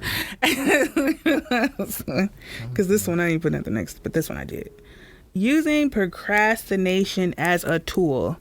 So that means when you get to the day before this shit's supposed to be complete, the energy that you get from procrastinating, you like that energy that's just like, gotta get it done. Yes. I'm a huge procrastinator. That is how I go through college. That's how like all my friends are like, oh, I study and I gotta do papers. I'm like, I don't do homework and I don't study. I'm gonna write this paper the day before. I literally got out of because they made us go to like what were they called? It's like a little grouping of people, but it's like under a religious context, and y'all are like, oh, fellowshipping. We had to go fellowship in the morning, and so that's what we did. And then right after that, we had like a 2-page paper due, or 1.5 page. So I went to the library. Well, we walked downstairs, and I wrote the paper right there before we walked to class. And one of my friends, he's like, "You just wrote that?" I was like, "Yeah, it just kind of flows." He's like, "So you're not gonna proofread it?" Nah, it'll be fine. And but that energy and that rush that I get, I love. I always wait to do things to the last minute because then it's that. But I also struggle with that because when there's no deadline, it's just like a forever procrastination. So that's why I like to set deadlines for myself. See, I had to get out of that because it hinders me. Like, I I don't like procrastinating. Oh no, it's not the best. Not anymore. Yeah. I don't try and do it anymore, but I mean, I'm just honest about like how I enjoyed to do it. Like that is a fact. Like Yeah. I do enjoy it. Like, but no, it's not something that work because sometimes like I procrastinate. Like like on stocks, definitely I procrastinated on knowing about something. I'm like, I'm gonna get into that, and just not invested and lost hundreds of dollars because I chose not to invest in the right time. But it wasn't because I didn't. It was just because I was lackadaisical about it. So I definitely can see how procrastination, you miss opportunities, or sometimes you might not even miss opportunity. You just put yourself in a position where you have to sacrifice something now. Where if you just had to done things a little earlier and had a little more preparation, you wouldn't have to sacrifice as much or give up the things that you wanted.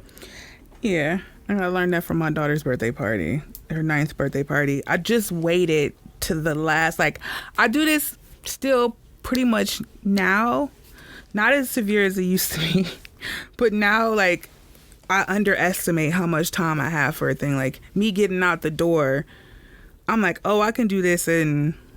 when I wake up, it takes me forever to get out the bed. Like, I'm super sloth-like. Like, my eyes are open now. I'm coming to consciousness. I have to be somewhere. I plan to be out the door by 10:30. It is now 9:30.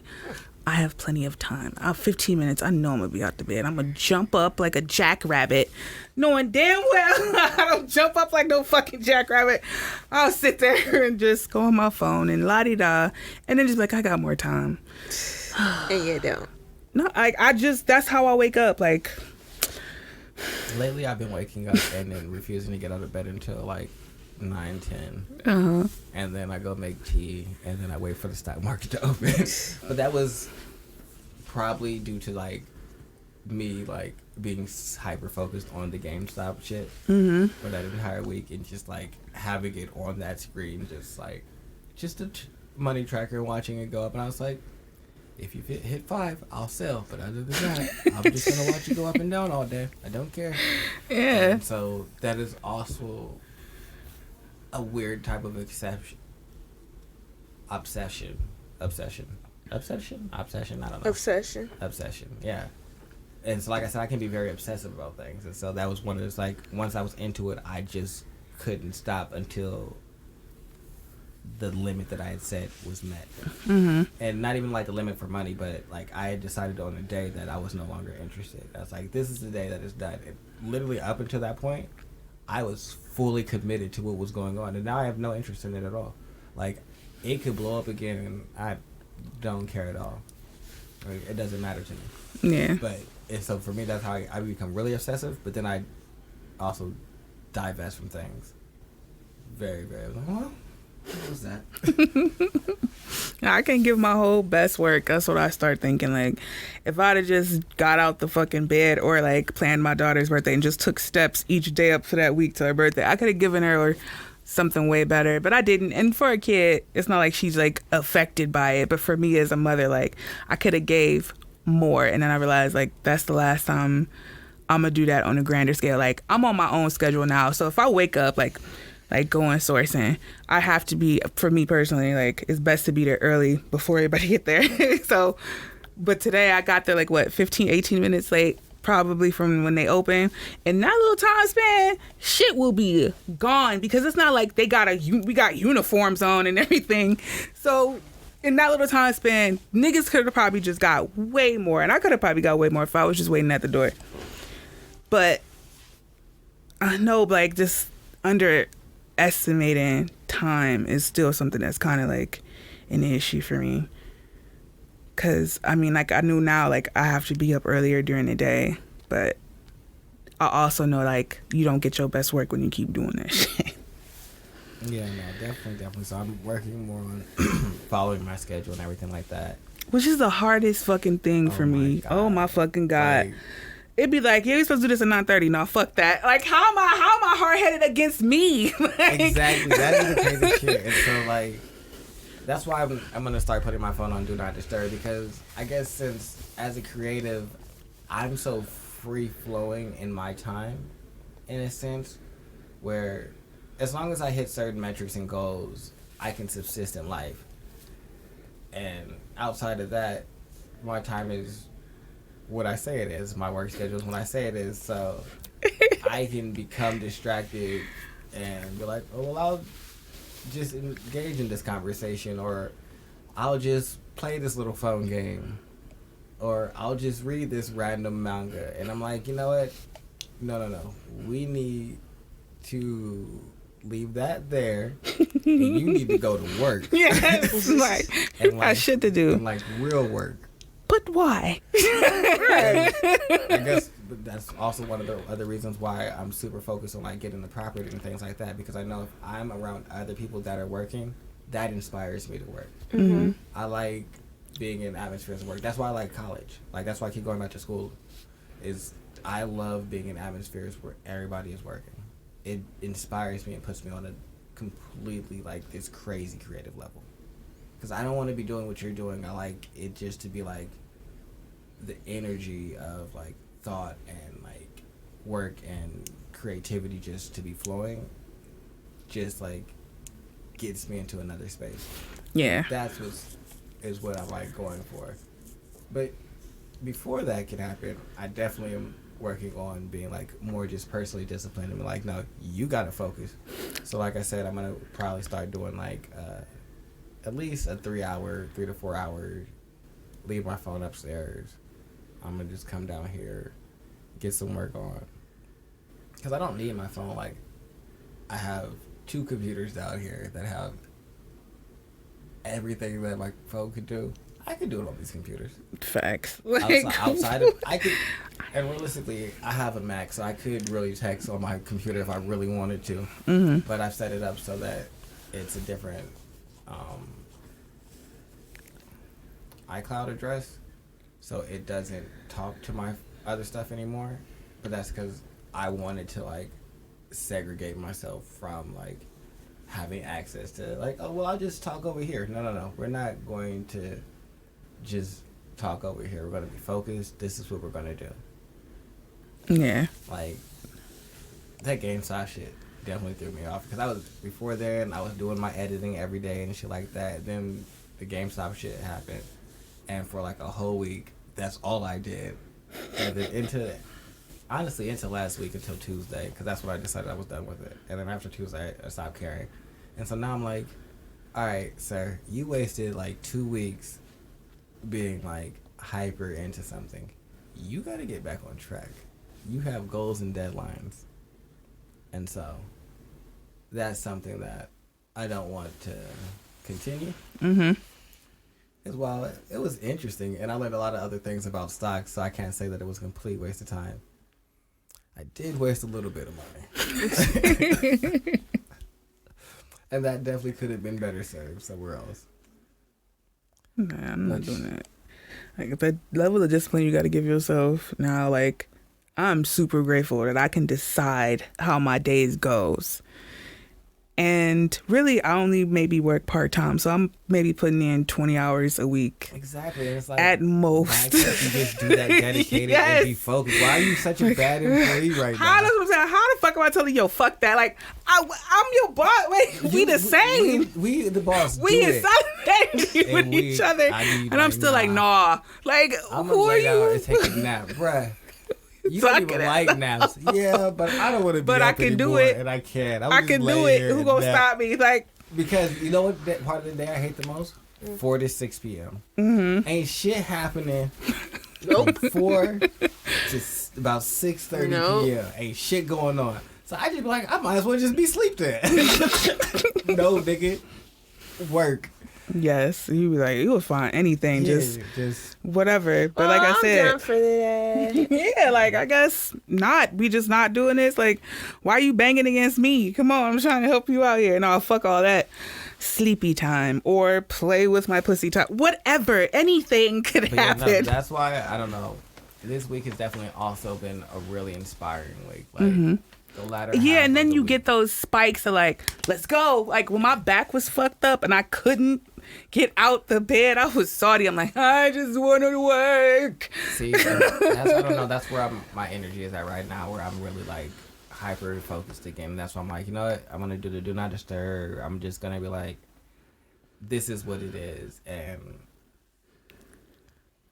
having to discipline myself and like, yeah, this used to be time that you were free, and not even free. You should have been working exclusively, and you were kind of working and also able to just play a little phone game. Mm-hmm. That's not acceptable. We gonna just go to exclusive. You gotta work, sir. And then when you want to go and enjoy other things, because you can play music, go on the book that you want to listen to. You got all the music in the world on your computer. Any vibe you in, you can find it. And just do the things that you need to do for a few hours, and then go to doing it. Right, because there's nothing that's going to take up like 8 hours of your day. Like, and so you could damn sure knock out in 2 hours max. See- and then you just like, no. See, what? this weekend, yeah, it was hard for me to remain focused until I got into my work. Like, my main objective was finding land. Mm-hmm. You already know about this. I found like 5 different lots. I'm like, well, only did that for like 3 hours. I'm like, I'm done. It's the weekend. I'm not doing anything else.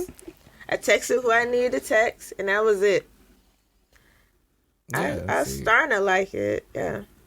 it's just Yeah, yo, like if you would see anything where school robbed you of was that fucking discipline. Like somebody else was responsible for keeping our asses on track, and I resent school for not being like, nah. Eventually, one day, and see, you with will have college, to- I was just able to finesse it enough where I still wasn't on track. I was just like, all right, paper, cool.